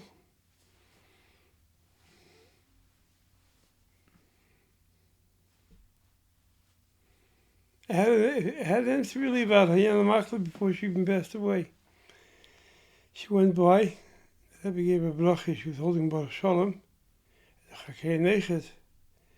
And the Rebbe variants his words, and it took me 100 times to hear the tape. So if I'm sort of Tavis, Bafen, I heard sometimes I should remember it. So if I'm sort of Tavis, Bafen, not Kal, Bafen, in an easy way. So maybe you can go like that. So definitely better. 1 second, she had you in the machla before Gimel Tammuz? Yeah, you have machla after. After, okay. So I took that bracha and I transplanted it to then. Yeah. Then for Tavis, she gave us all the brachas already. I was a Sandik for the Russians. So that says, Kanelsky. the Rebbe gave me a dollar for Sandik Hoyes. HaCohen. Then I gave it to my wife, and then she put on my Baruch Shalom's body, but he wasn't 1 year old yet. HaCohen. Okay, what's HaCohen? My wife said, yeah, he's Baruch Shalom. The Rebbe asked for his name. But she's a woman, she got all emotional. He's Baruch Shalom. I watched the video 100 times. And when I came home, I called Malik on the phone. I said, what does Kahuna have to do with being a Sunday? She said, Adam, what does this do? Tell me, she said that a lap of a Kohen like a Mizbeach, okay? Makes sense. Yeah. I knew that Medrash, but it didn't. Melech Sibel, I don't think along those lines. So you're saying that the Yatim Chayei today, it's in a different form. It's not saying we're not doing sich in 770 like you did. It's also Yatim Chayei. You can have the Rebbe in 476 Crown Street in the basement. The Rebbe's alive over here. Rebbe's presence is all over. Rebbe, you warn him, that's who he is. Story with Baal Shem, but what was saying, Shalom Shamanimsa. So the Rebbe, the Baal Shem gives an extra knetch to that. Not big Gashmis. Baal Shem the Rufta, it's like something like, it all goes in the same brainwave. So that means the only difference is that Machshavte Shel Adam Amal, you can walk in the 770 and you have it. Now you have to zutrag dein Machshava to the Alles verwendet with Bochum, they said, it's not, you don't get that right, because just like it's Yatir B'Chayehu, we have to also put Yatir efforts. Efforts to get there. Okay, Yashakech. Not a one-way street to Yatir. Yeah, okay, Yarech Yamim, am Mamlachte, sein gesund. Okay. Why not? Yeah, Mamlachas Kainim, you're Kain. Yeah, but As I'm Maris bist du. Somebody said to me the other day, I said, what are you going to do? You think I'm Mamlachtis. What are you going to say to me when I actually do have, what title you give me then? Your Highness? Yeah. Mamlachtis. Yes, I know. You treat anybody The main thing is sein gesund and today I say Amen, leave celebrity throws. No, and we müssen sein sich mit der Rebbe. That's it, you know. Amen. Okay, Shkeach.